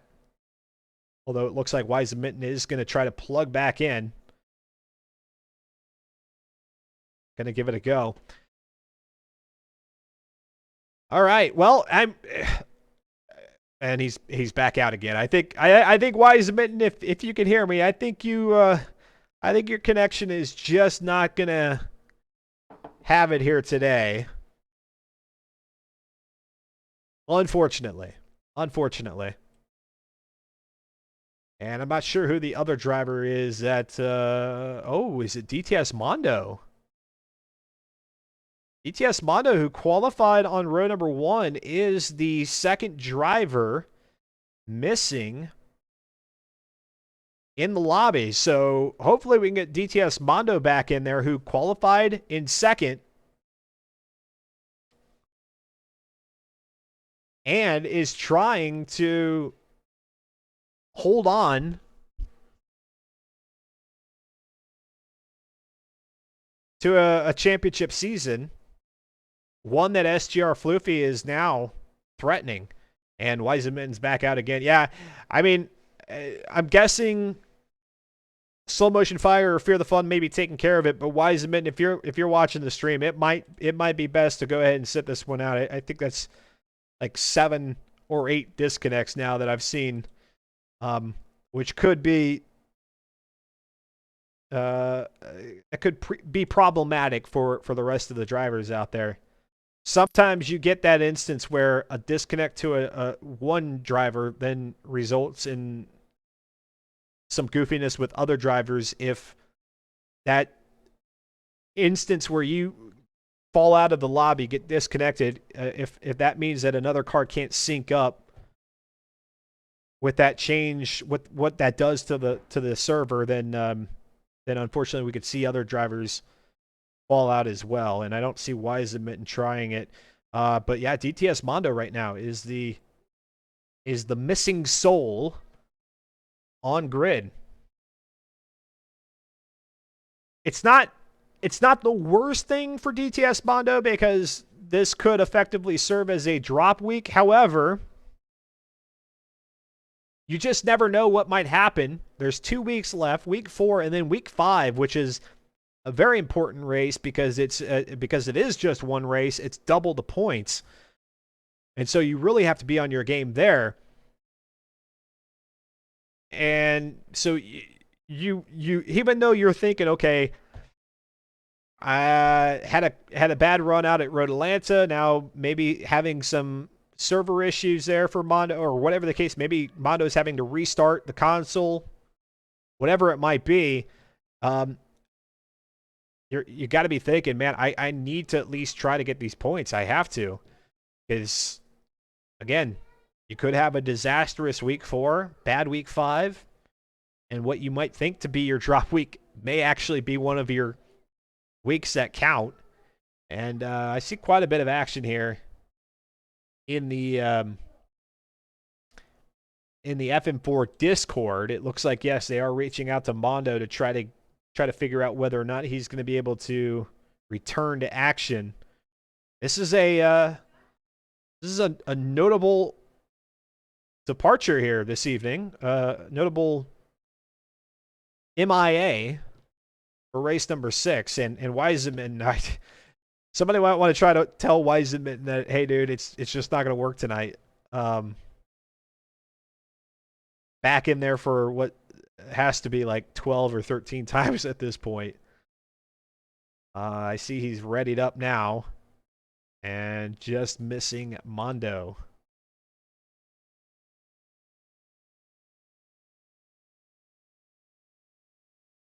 And there we go. DTS Mondo reconnecting. So good to see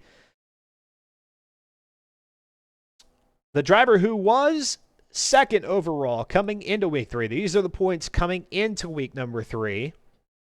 And yes, with the drop week rule in effect, there may not be a dramatic shift in position here. The one that we can most certainly count on is that RZ McQueen, who did not race in week number 1, but then showed up in week number 2 and picked up both victories.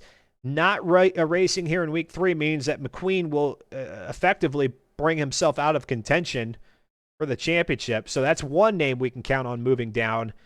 And then it might just be a gradual or general shift upward for everybody else. It's not until week 4 that we really see things shape up in terms of the standings, and we know going into week 5 what the different scenarios are. All right, here we go. We've got a loaded up lobby. We are back out to Le Mans in the dark.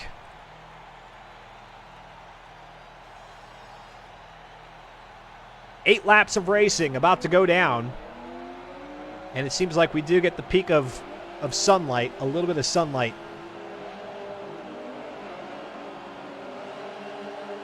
In the skybox. Same as qualifying. And SGR Floofy peels off the line, kick the tires, light the fires. Here we go. Back half of season number 40. Race number 6 is underway in France. And now into turn number 1. Floofy leads them, then into the S's, up to the hill here underneath the bridge. The Dunlop curve.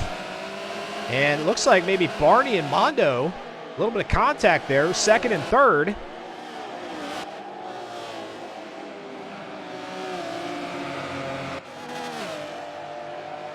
And now they're making the charge up to the old Mulsanne. No chicanes. Just wide open throttle. What? Down that back straightaway they go. In first, it is SGR Floofy, our pole sitter. Then it's DTS Mondo, LS Barney, Krachim, Audrex, Kuda, Slipstream, Fear the Fun, Cheetah, and Slow Motion Fire. Let's go to Barney in third.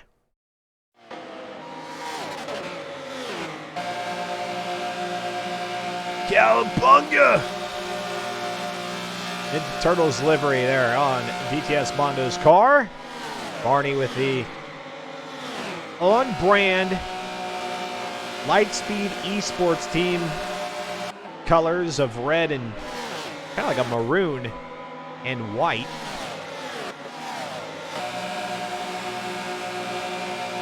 And now coming to the end here, just that quickly, off of the old Mulsanne.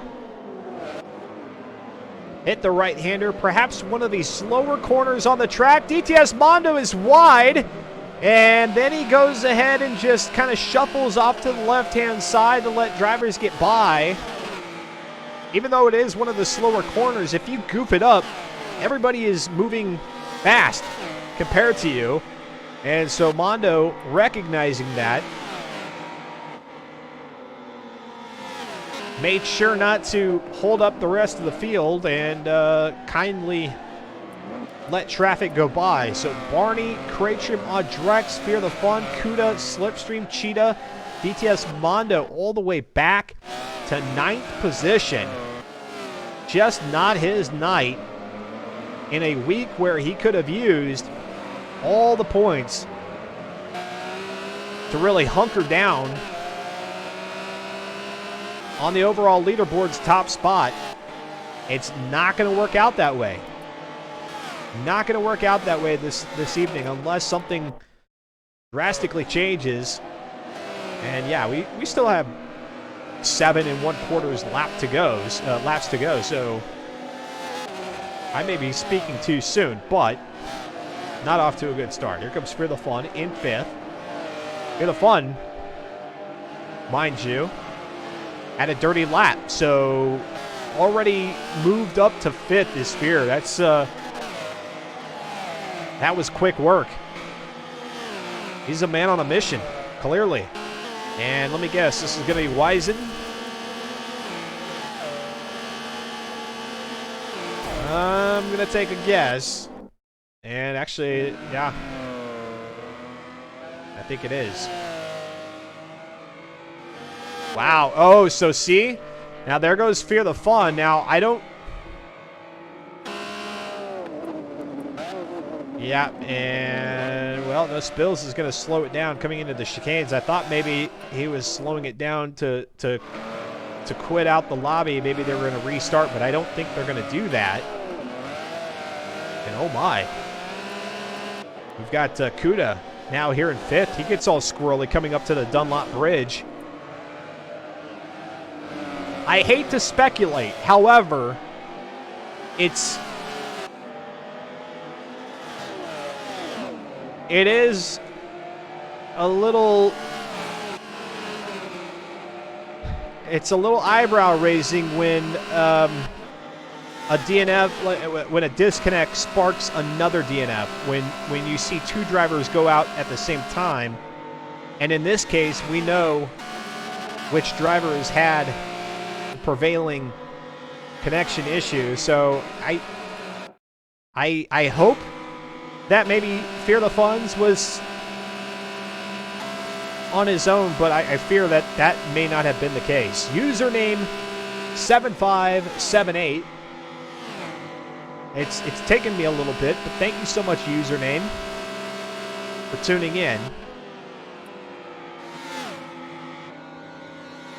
Which is kind of why I was saying that, you know, when you have that many disconnects, particularly when you're just sitting in the lobby, like you're not even in the race yet, and you have that many disconnects before the race even gets started, that's oftentimes a good indication that your connection is just really not stable. Like if you and the server cannot remain in constant communication when your vehicle is not even moving about the track, then that's a bad sign.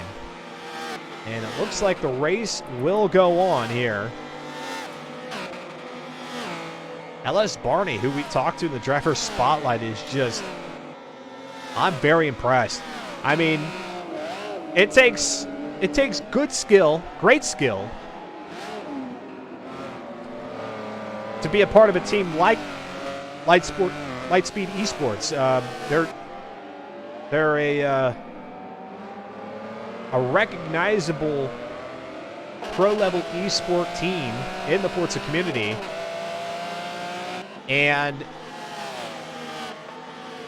so it's not that Barney is racing outside his typical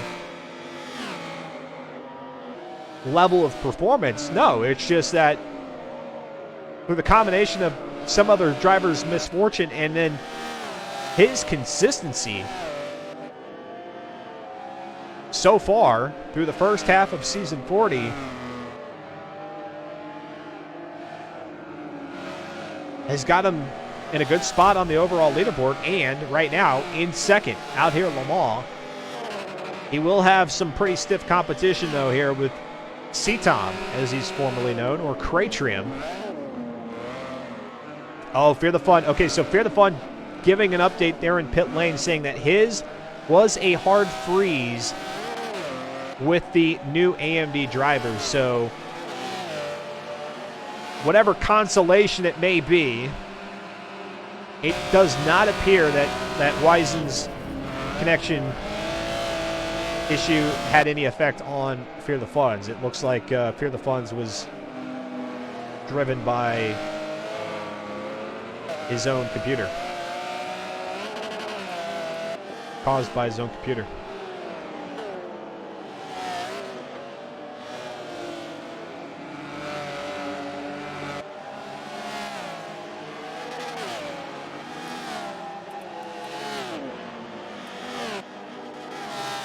Well, when I was saying at the beginning of the broadcast that for the majority of the races here in Season 40, the action has been pretty compact. Like first and last place haven't been so far apart. Every race we've had lap traffic, but this race is more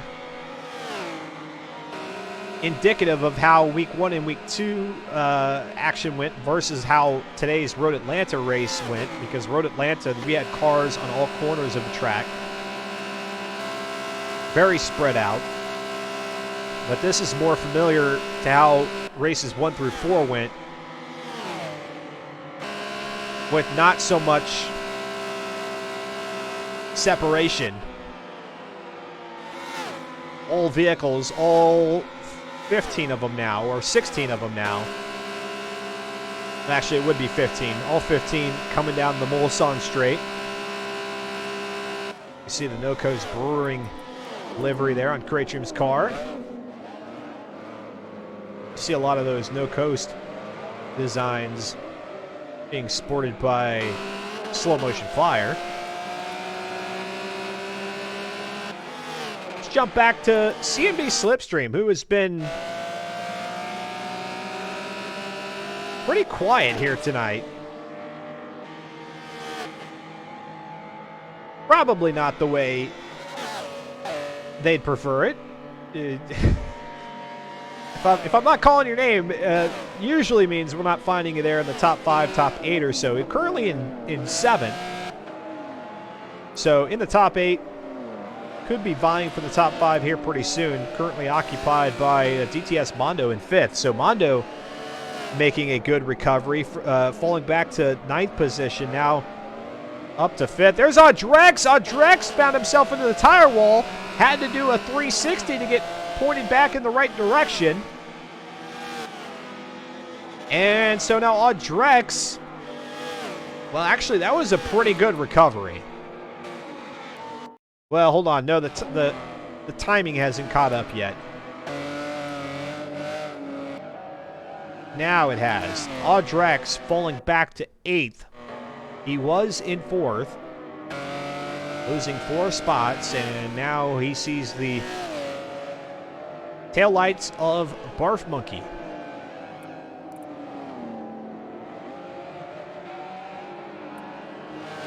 Let's go to Mondo, who very quickly now, from 9th to 5th, and now in 4th. A lot of clean air up ahead. Let's see if he can catch up with 3rd and 2nd, that being occupied by Kratrium and Ellis Barney before they hit the old Mulsanne straightaway. And then try to make use of their slipstream to bring them both in and then make it a three-way battle for 2nd.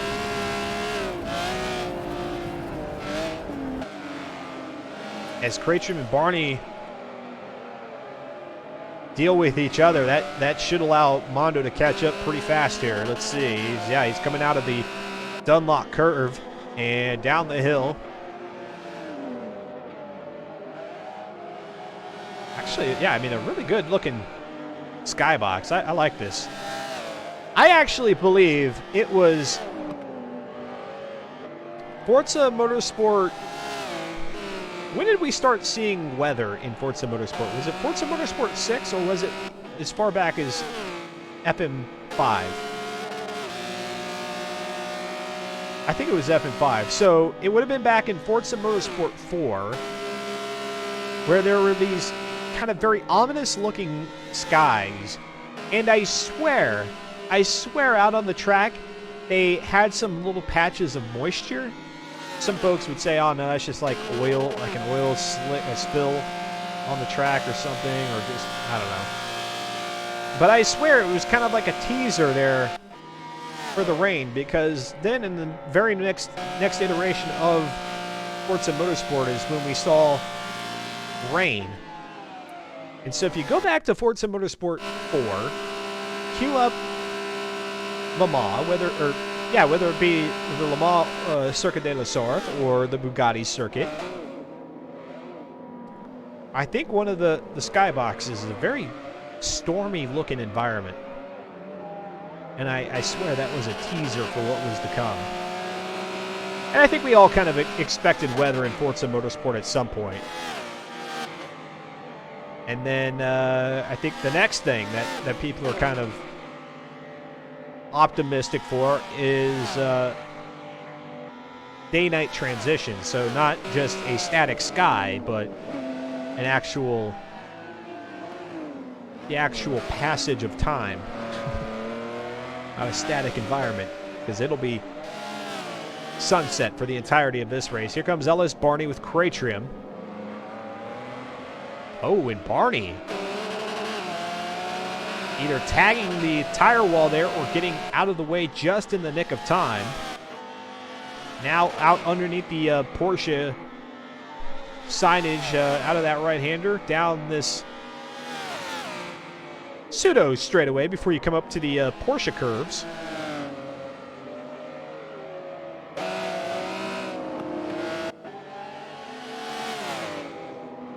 And then do they still call it is it Corvette curve?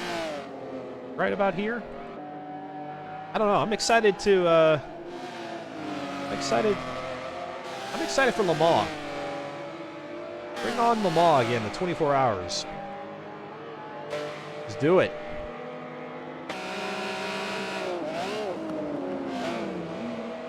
A left, a right, a left, right, and then straight across the line. Beginning of lap number 5, SGR Floofy. On point.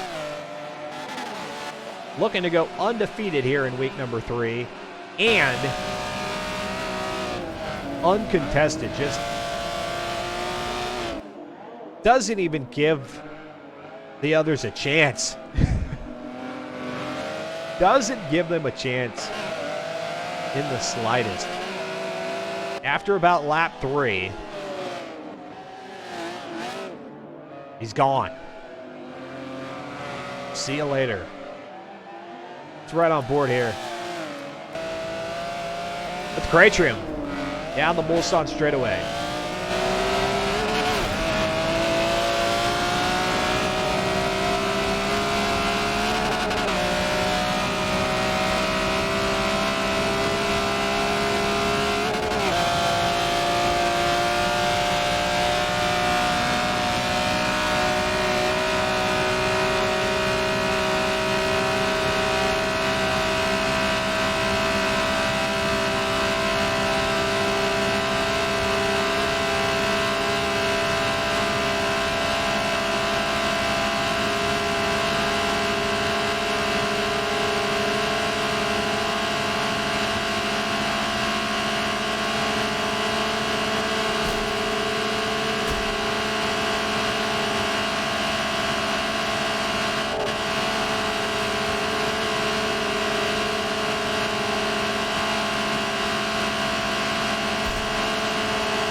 You may recall before the race got started, I asked Barney if he wanted to find himself a buddy out here on the track to race with.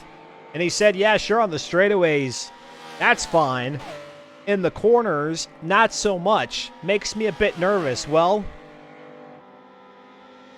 put yourself in his driver's seat, his driver's suit, in his shoes, behind the wheel, with Cratrim bearing down. So close to the back bumper there that here in Forza Motorsport 7, the headlamps weren't even shining on the back bumper anymore of Barney's Carrera GT. They were split around the car. That's how close Cratrim had ridden up on the backside and just put the pressure on. And I don't think Cratrim's looking to make a move quite yet. I think at this point they both have counted themselves out in terms of the victory.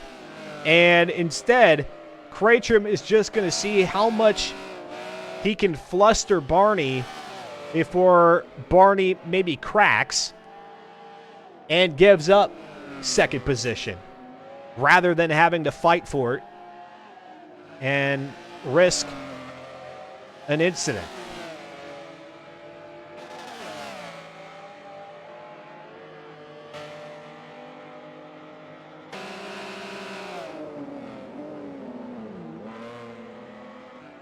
And I know we've had our camera locked here for a good while, but really, this is the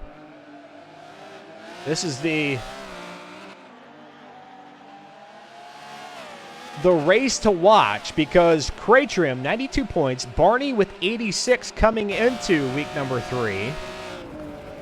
Barney finished third out at Road Atlanta, with Cratrim finishing fourth. And so what Barney needs here is another position out in front of Creatrum to close that gap.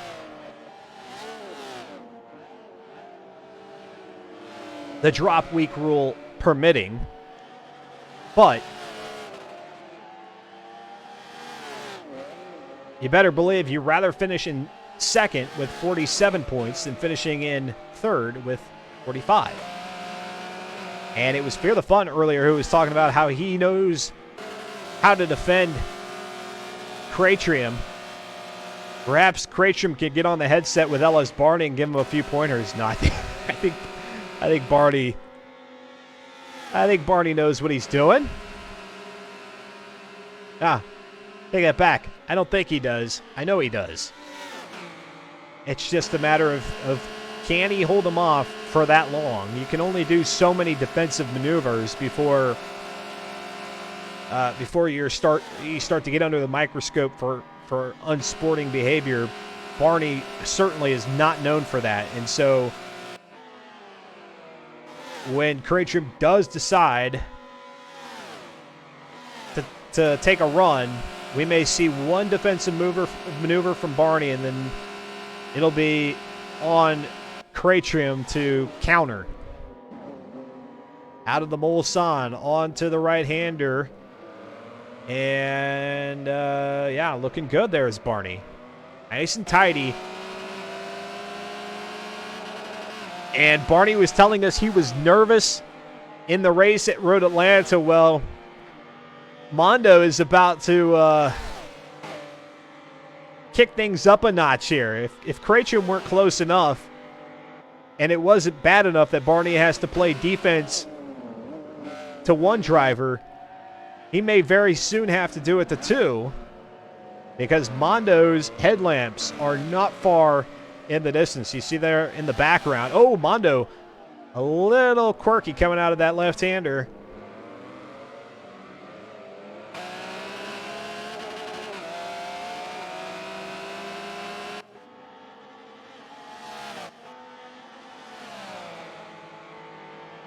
When Barney comes up to the start-finish line, there will be 2 laps remaining in this 8-lap race.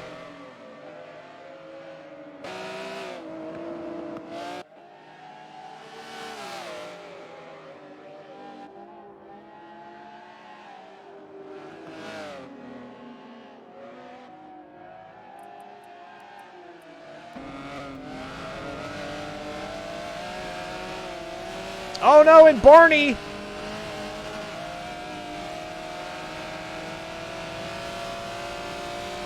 It looked like he jettisoned himself off to the left-hand side of the track and then was able to course correct. So he's back out in front of Creatrum right now.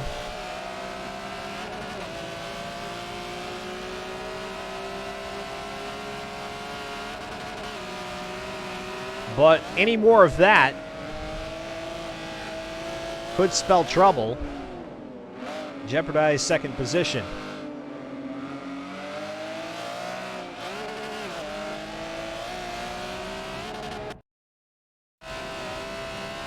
There's a look from DTS Mondo's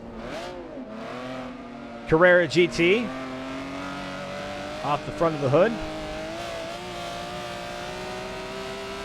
Out onto the old Mulsanne.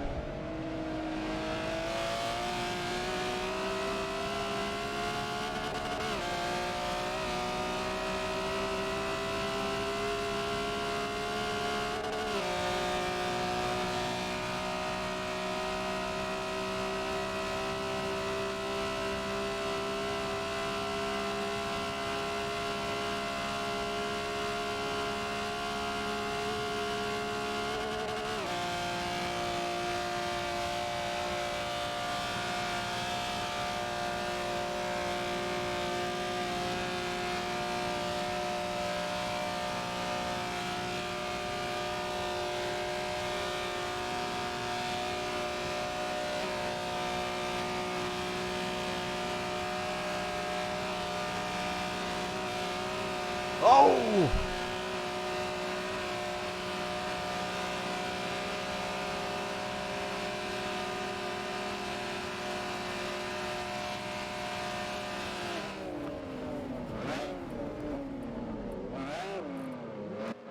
Not only is there a kink there on the back, on the last few hundred feet of the old Mulsanne, that forces you to check your cornering ability after so much straight line action, but then there's some pretty gnarly bumps there too. In fact, I wonder if that's the bump where we've seen in real life Le Mans racing, cars get airborne. You hit that bump wrong and get some big bubble of air up underneath the car, and that's what causes them to just fly up into the sky. In this case, it really kind of made the Porsche Carrera GT a little floaty. Fortunately for Mondo and Krejcim, they were able to counteract it, and now Mondo gets around Krejcim for third. So now Mondo closing in on Barney. Barney sees. Undoubtedly, he sees the change in position behind him and has to be thinking, all right, what's the play right here? Last lap, white flag coming up as you pass the grandstand out here at Le Mans. Let's go ahead and take a look back here. I think we do have a little bit of that, well, nope, just caught the tail end of it there. Thought I had picked up some of the uneasiness of the Carrera GT there on the end of the Mulsanne, just a little bit late on the caption finger. And so here we go, the final lap of race number 6. We've got 2 races left a week from tonight, and then the finale in week number 5, the Soul Race, all by itself there in week number 5. Here comes GTS Mondo, taking a peek there on the outside of Barney. And now as they come up to the old Mulsanne, Barney's got to keep it together right here. It's easy to drift out wide, and any experienced Forza Motorsport player will tell you, you do not want to run wide coming out of the old Mulsanne. You think the bumps on the straightaway here are wicked. Oh, wait till you hit one of those curbs, one of those rumble strips. Then you'll really be bouncing. But Barney, Mondo, and Krejcim able to keep the cars composed. And now Krejcim all by himself there. I mean, he's not too far off in 4th, but I don't know that he's close enough to pick up the slipstream here, and he's falling back as a result. So for the final time here on the old Mulsanne, here's the kink. And you can see the cars, they're just kind of bobbing and weaving through there. It's not a very smooth right-hander. There's a lot of unloading and then reloading of the suspension. And look at that. It looks like DTS Mondo maybe sneaks in on the inside. He does, of LS Barney, just right on the tail end of that last camera view. DTS Mondo went to the inside, able to pick it up, moves up to 2nd. And now let's see here, with half a lap remaining, can Barney get it back? We've seen Mondo make a few mistakes here tonight. Not so much out here at Le Mans, although there have been some.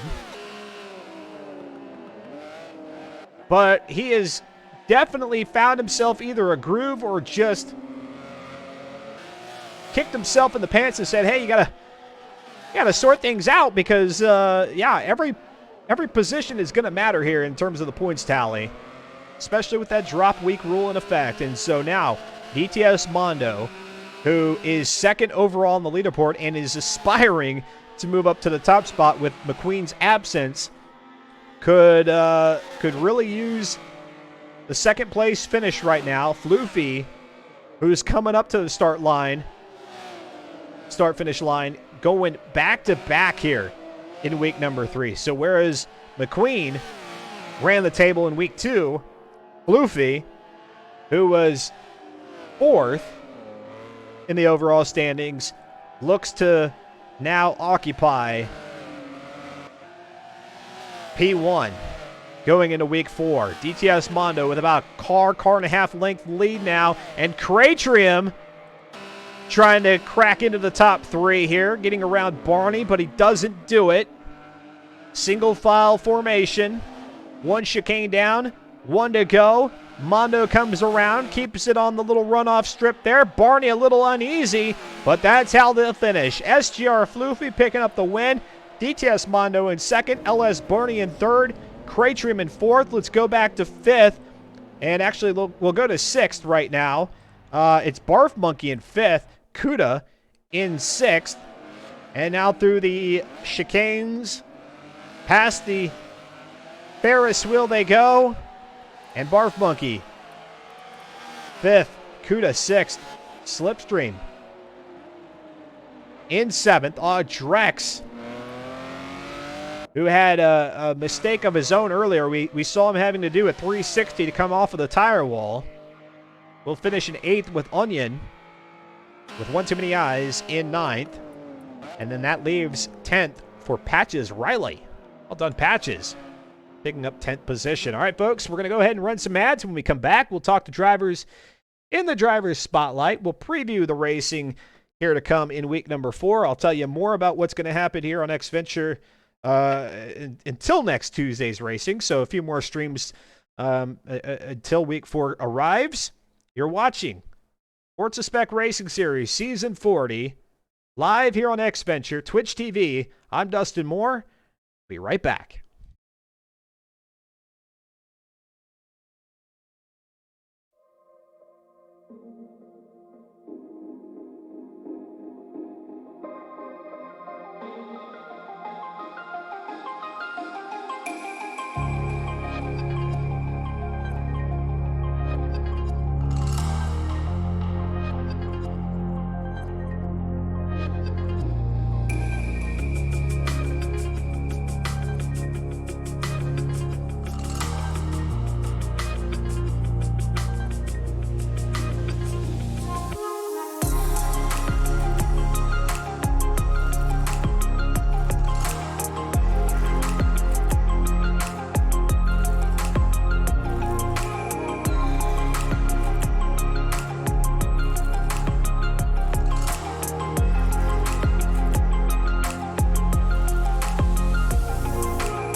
Hello, folks. Welcome back. X-Venture live on Twitch TV. I appreciate you hanging out through the commercial break there. And here we are, the end of week number 3. We have officially started the back half of season 40 with race number 6. And now that one is in the books. And guess what? We have another back-to-back completionist here in season number 40. And this time it is not RZ McQueen, who did so back in week number 2, but it is SGR Floofy, and wouldn't you know, in the driver's spotlight now, we are graced by the presence of SGR Floofy. SGR Floofy, how was the run in the Maserati out there in week 3? It was a good week. I really needed it after the last couple of weeks where I felt like I didn't quite perform, so it was a good, clean run for me. Tell us the story here. What's the Maserati emblem doing on the Carrera GT? Well, I mean, we're pretty much racing a Maserati. It's a detuned Enzo V12 in the car, so it's a Maserati MC20. Maserati MC20, which does exist in Forza Motorsport 7. Does it drive anything like it, though? Pretty similar because it's got the roll cage, which sort of mutes everything a bit in Forza, but that's just a Forza thing. Gotcha. So, what a performance you had here in week number 3. I can't really say it was a challenging performance. I suppose maybe it was just you having to not get yourself in your own way. You had to keep yourself from thinking too much about it. Keep your focus. I think there were maybe only a few instances where you had lap traffic to deal with, but you were uncontested tonight. Yeah, I was pretty far out there. I did almost stuff it in the wall at Road Atlanta. I had an incident, made the inside of the car a bit brown, I think. I managed to go across the line backwards, but didn't hit any walls, so recovered that and kept going. If you don't have a near miss, which that terminology doesn't actually really make sense. Did you really race Road Atlanta, right? You have to have that close encounter with the wall to really say that you've been racing at Road Atlanta. Yeah, that sounds about right for that track. What about Le Mans, though? I mean, we really couldn't put the camera on you much at all. There was great racing happening behind you there for a second. A little bit cleaner out at Le Mans. Yeah, definitely. Le Mans track, I'm really, really comfortable at. It's probably one of my best tracks in the game. So I just got enough of a lead to break the draft and then lapped away to the end. RZ McQueen, who won both the races in week number 2, has effectively taken himself out of the running of the championship, now making this the second week in which he has not participated in season 40. So next man up would be DTS Mondo. DTS Mondo had 97 points coming into week number 3. Could have been at the top of the leaderboard with a little bit of a better performance here in week number 3. But I don't know. Do you think that the racing with you and Mondo might come a little bit closer together, or is your plan to really just same plan of attack as it was here in week 3? First couple of laps, really get sure. away and be gone. Last week, I definitely struggled a bit. I wasn't really making any big mistakes. I didn't have any spins or anything, and yet Mondo got past me. I think it was at Coda. So I made some adjustments to the car to see if I can sort of fix some issues I was having there. So this might have been a good week. Maybe those adjustments worked. I think we'll have to wait till the next week and the week after to really find out. And speaking of next week, an interesting track on tap for the first one, race number 7 of the season, the Daytona Speedway, so the tri-oval, and then out to Spa. Man, we haven't been to Spa in what seems like forever. What do you make of week number 4, car track combo? I just ahead of the season write off any ovals as a drop week. I don't know how to tune for them and don't like driving them. So I guess we'll see. Spa is going to be a really tricky one, I think, for everyone with these cars. So hopefully I can perform well there, but the oval is a big toss-up. Yeah, and by tricky out at Spa, of course, Eau Rouge is just there ready to bite very early on in that race. We'll see how that goes. But then, yeah, the tri-oval. I don't know. Is there an oval specialist in the running that or somebody out there on the track with you that you say, hey, I'm not so hot on the ovals, can you help me out? Or do you really just kind of try to fend for yourself? I usually try to fend for myself. Sometimes if I really can't even get the car to work right, I'll just do what a lot of people do. I download Cratrium's tune, but I always give it a go myself first. I think that's one of the reasons I like the series is a lot of tracks, a lot of opportunities to practice car setup and things like that. Lots of opportunities, and man, I tell you, week 5 is just right around the corner. That's out at Mugello. We did have another driver. I'm not entirely sure who it was, but what do you think of Mugello as a finale? If it does, in fact, come down to a shootout between you and Mondo, is that a track that you would excel at, or is there a little bit of maybe a learning curve there for you? It's hard to say. I haven't driven it in this car yet. I haven't practiced that, but that kind of track is one that it's going to be very tricky to really get comfortable at in this car. It really excels with downforce cars, and we don't have that. So it's going to be something that everyone's going to have to put some work into, perhaps. But that also means that anyone could find some speed there that others may not. Selfishly, I'm really hoping that what you're saying about next week comes to fruition with the oval being a little bit difficult for you. I'd love to see maybe 1, 2, or heck, even 3 drivers if we can get Mondo, Barney, and Cratrium to be in a 4-way battle with you for the championship. That would be something that we haven't seen in FM4 in quite some time. What is the Scrubs Go Racing team up to, by the way? What's going on, and where might we see you outside of FM4? We have a number of things. There's the Torah series. Yep. Le Mans coming up for that, of course. We're all, well, not all of us, but many of us are doing some work for that. Not sure if I'll race in it, but yeah, we'll see. I don't do too much Forza these days. Yeah. Mostly just FM4 and then the occasional Torah race. But yeah, we're around, just keeping a low profile at the moment. Low profile. Is there any? I know it's very early with scant to no details really available here about the next Forza Motorsport title, but is there kind of a sense of the team kind of maybe gathering itself and getting ready for the next title, or is that just a little bit too far out yet? I think some might be, yeah. We have a number of people with other racing games as well, iRacing or Assetto Corsa, or even just taking a break from racing games as a whole. So the next Forza Motorsport title might bring some back for sure, and it might fix some of the issues that a lot of us are very fed up with about the current title. We could be so lucky for sure. All right, well, SGR Floofy, great chatting with you. Any shout outs here tonight? Well, I was hoping to say McQueen with some good races. Hopefully he'll show up next week, I think.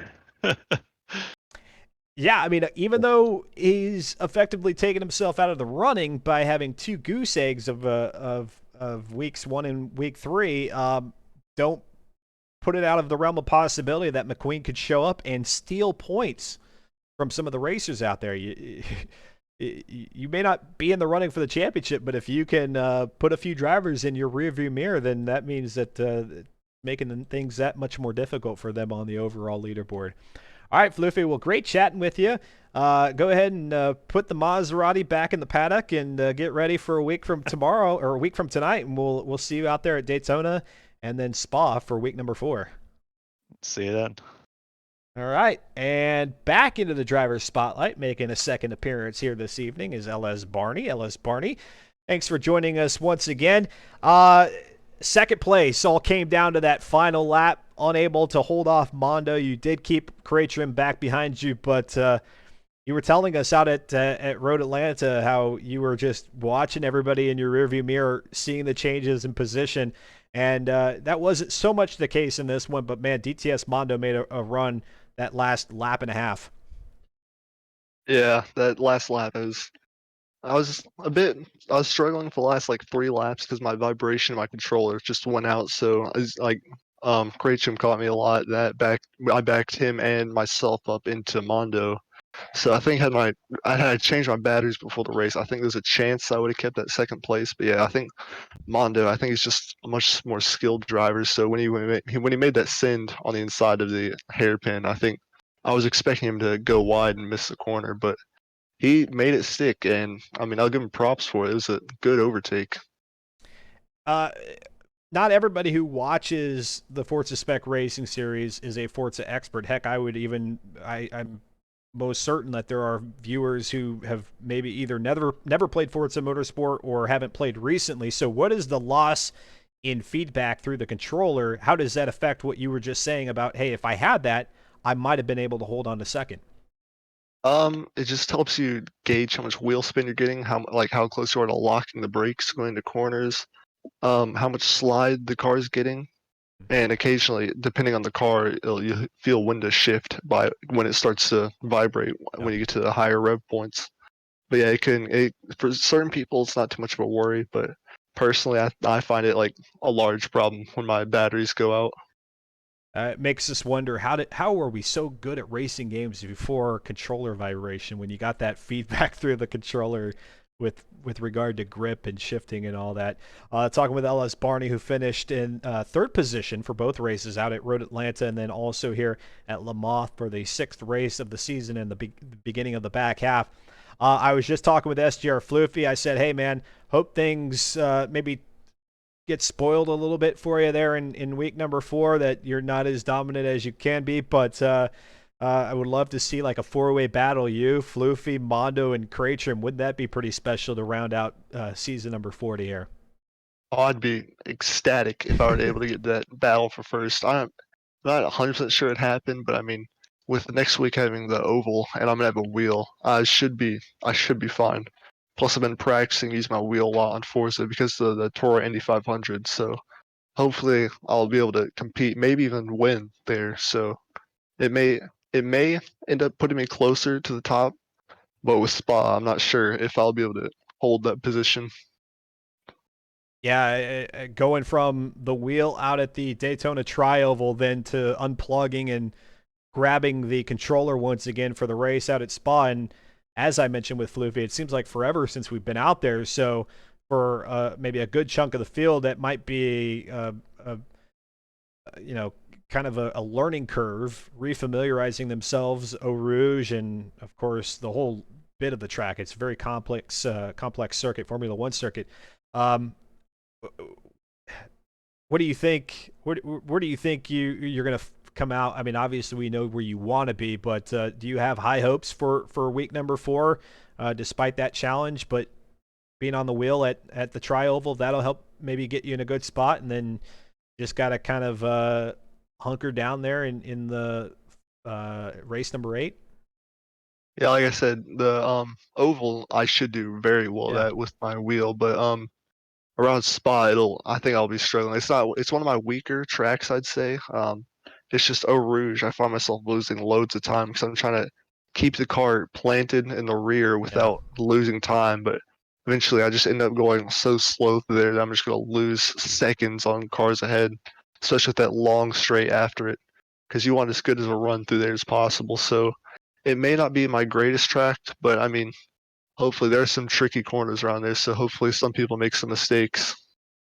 And you're one of the drivers who has mentioned that the effects of the tire degradation is noticeable for you.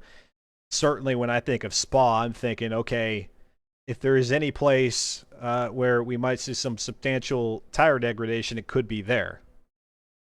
Yeah, I think most usually it'd be more downforce space tracks, so you wouldn't have to worry about tire degradation that much. But with these cars, they're just pretty much almost like a bubble. There's no downforce on them at all, so it's all gonna be down to tire grip. See, and it's just gonna wear these things apart. And almost probably worse than what it was at Road Atlanta tonight. I think that was a pretty bad track compared to the ones we've had before. But I think it might end up being even worse, especially once the front tires going through Eau Rouge and Radion. It'll be a dangerous corner. Yeah, ready on the left-hander before you come out onto the straightaway there. It's going to be punishing to the tires. Do you try to tune any of that out, or are you just so comfortable with the way the car is set up that you're just going to have to you're just gonna have to deal with that? Usually I just deal with it and hope I don't just burn the tires out. I'm not the best when it comes to tuning. I've done for the first week, I think I did the tune myself, but then I last week I switched to Fluky's tune, and it seems to be going much better. But yeah, I think using other people's tunes would be my best. So usually I'm not able to tune out the tire wear for cars. No. All right. Well, LS Barney again going back to back with third place finishes out here at both Road Atlanta and Circuit de la Sarthe, the Old Mulsanne. Well done, Barney. Any shout outs? Shout out to Mondo and Creecham. They gave me a great battle around Le Mans. So yeah, shout out to them. And actually, a good point too. And if Fear the Fun is still watching, I either implore you to say it or I'll say it for him. He was talking about his ability to put the blocking maneuvers on Creecham. He came up short out at Road Atlanta, and Creecham got around him. Probably so as to say, yeah, you thought you would be able to defend me.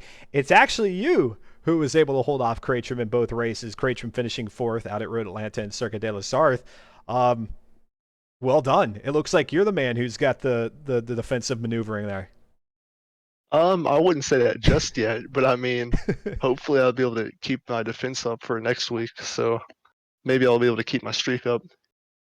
We'll see if he can pull it off. LS Barney, thank you so much. Have yourself a great week. We'll see you next Tuesday. All right, and we've got another one there in the driver's spotlight. It is Slow Motion Fire. Slow Motion Fire, looking at your finishes here tonight, it looks like 8th place there at Road Atlanta, and then outside the top 10, 12th out at Le Mans. Not too bad. Not too bad. Oh. Slow got into the queue, but then he's like, you know what? I'm done with this. I'm done with this day here, Dustin. We'll see. I'll give him another second here. Can you hear me, Slow? Is there anybody in here?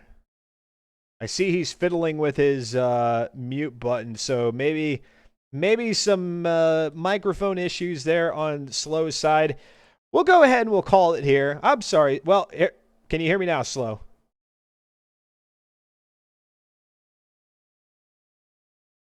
Nope. No such luck. He's jumped back out, and that might be it. I'm looking. No idea. Mike was working all night. Yeah, it could be a fluke thing. It could be a Discord fluke. Who knows? Who knows? It happens. Well, hey, folks, thank you so much for hanging out with me. It's been a blast. I mean, week 3, really sharp driving. All the way through the top 10. Yeah, some drivers had some mistakes, some misfortune, but that's racing for you. And even out there at Le Mans, like I said, the field overall, the 15 drivers who were able to stick it out all the way through to the end was fairly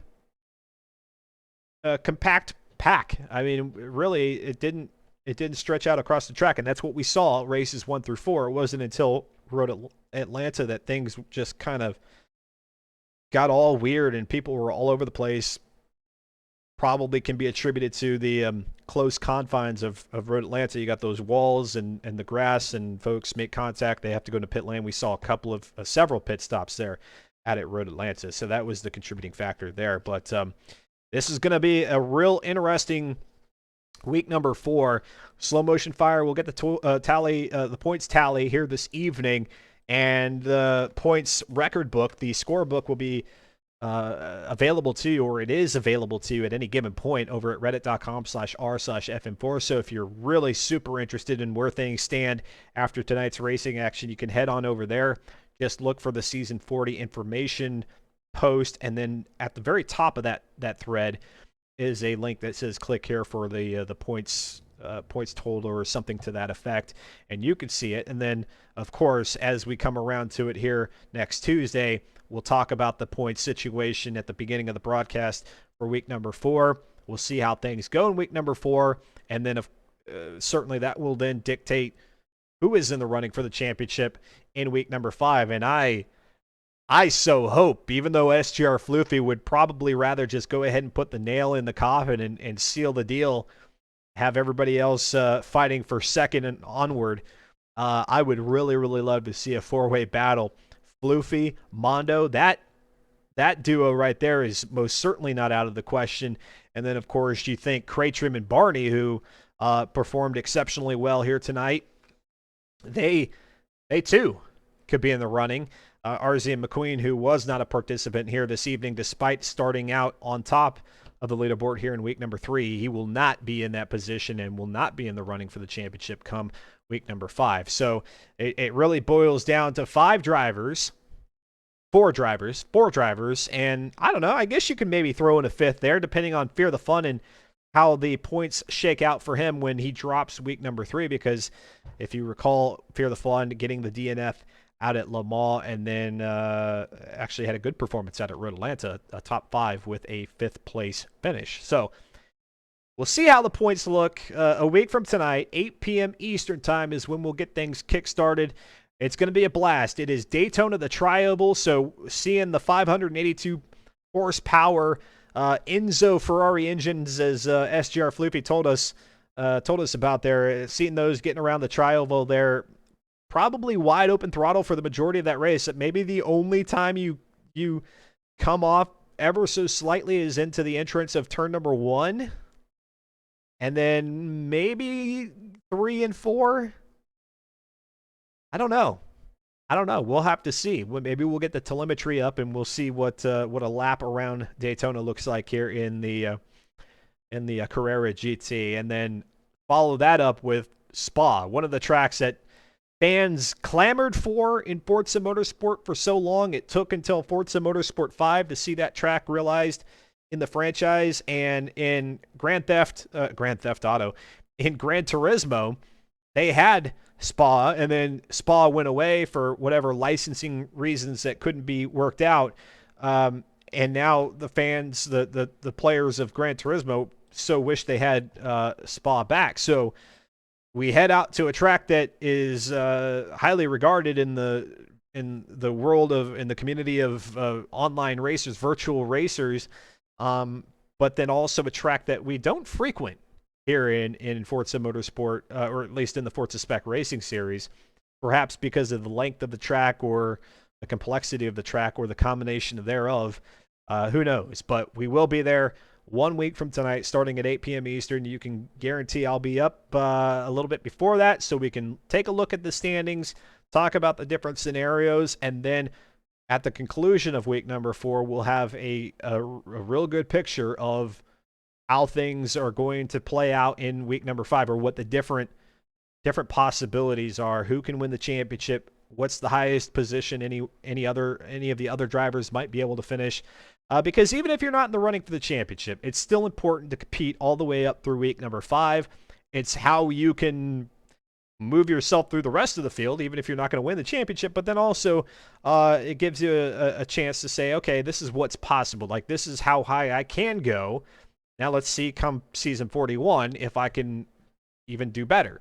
So I fully suspect we'll see plenty of drivers out on the track for week number 4, week number 5. If you're interested, certainly I believe the invitation will be there for you to race in either of those weeks or both of those weeks. Head on over to reddit.com/r/FM4. Nightbot has the link for you. All you have to do is race clean. That's the only prerequisite.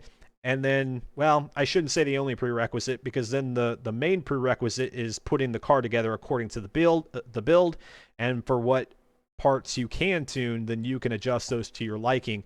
But yeah, with 3 races left in the season, 2 weeks left, why not get out there on the track and give it a shot and see what you're capable of, and then head on into season 41 in about 5 weeks time from today, and see if maybe you're good enough for the championship, or how you fare against the rest of the field. So it's a lot of fun, and I promise you, if you have any excitement and interest and you're just waiting and you're ready for the next Forza Motorsport title, why not get a little bit of that rust shaken off? Why not get yourself in a position so that when FM4 does transition into Forza Motorsport, the next title, the only thing you've got to kind of adjust to are any of the nuances, the changes in physics that Turn 10 may implement with that next title. So I definitely encourage you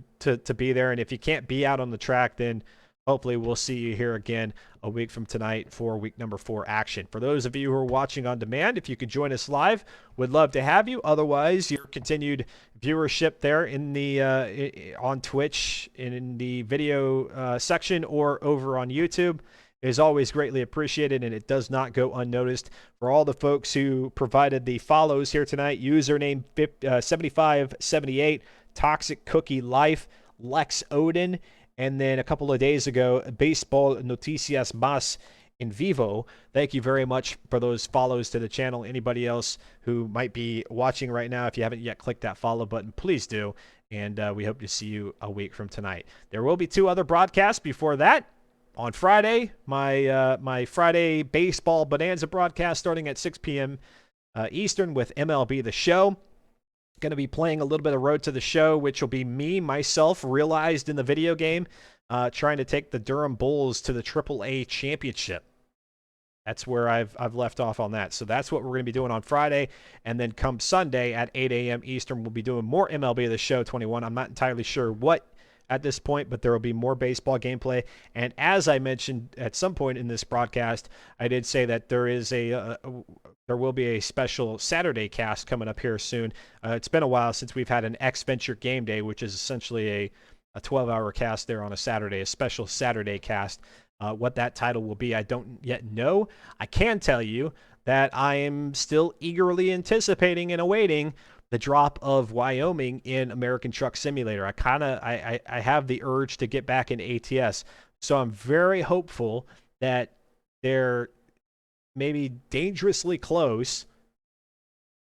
SCS Studios, I hope that they're very, very close to dropping the Wyoming DLC so that maybe I can make the X Venture Game Day out of that. Who knows? We'll see. Slow Motion Fire says, thanks for all the work. Likewise, Slow Motion Fire, thanks for all you, Fear, Modern Weapon, and the crew do to get these races off without a hitch. We had some server things off the top of the broadcast that were worked out pretty quickly. We had some drivers who were having some connection issues, but that seemed to not really affect the race. And even the false start that we had out there at Le Mans, that was squared away pretty quickly too. So as always, the FM4 crew doing a bang-on job. Making things happen here on a Tuesday night, keeping it moving, keeping it going. Y'all take care. Have a great rest of the evening. Have a wonderful rest of the week. Hopefully your hump day, your Wednesday is a good one. Stay happy. Stay healthy. Until next time, whether that be Friday, Sunday, or Tuesday, y'all take care. Adios. Farewell. Goodbye.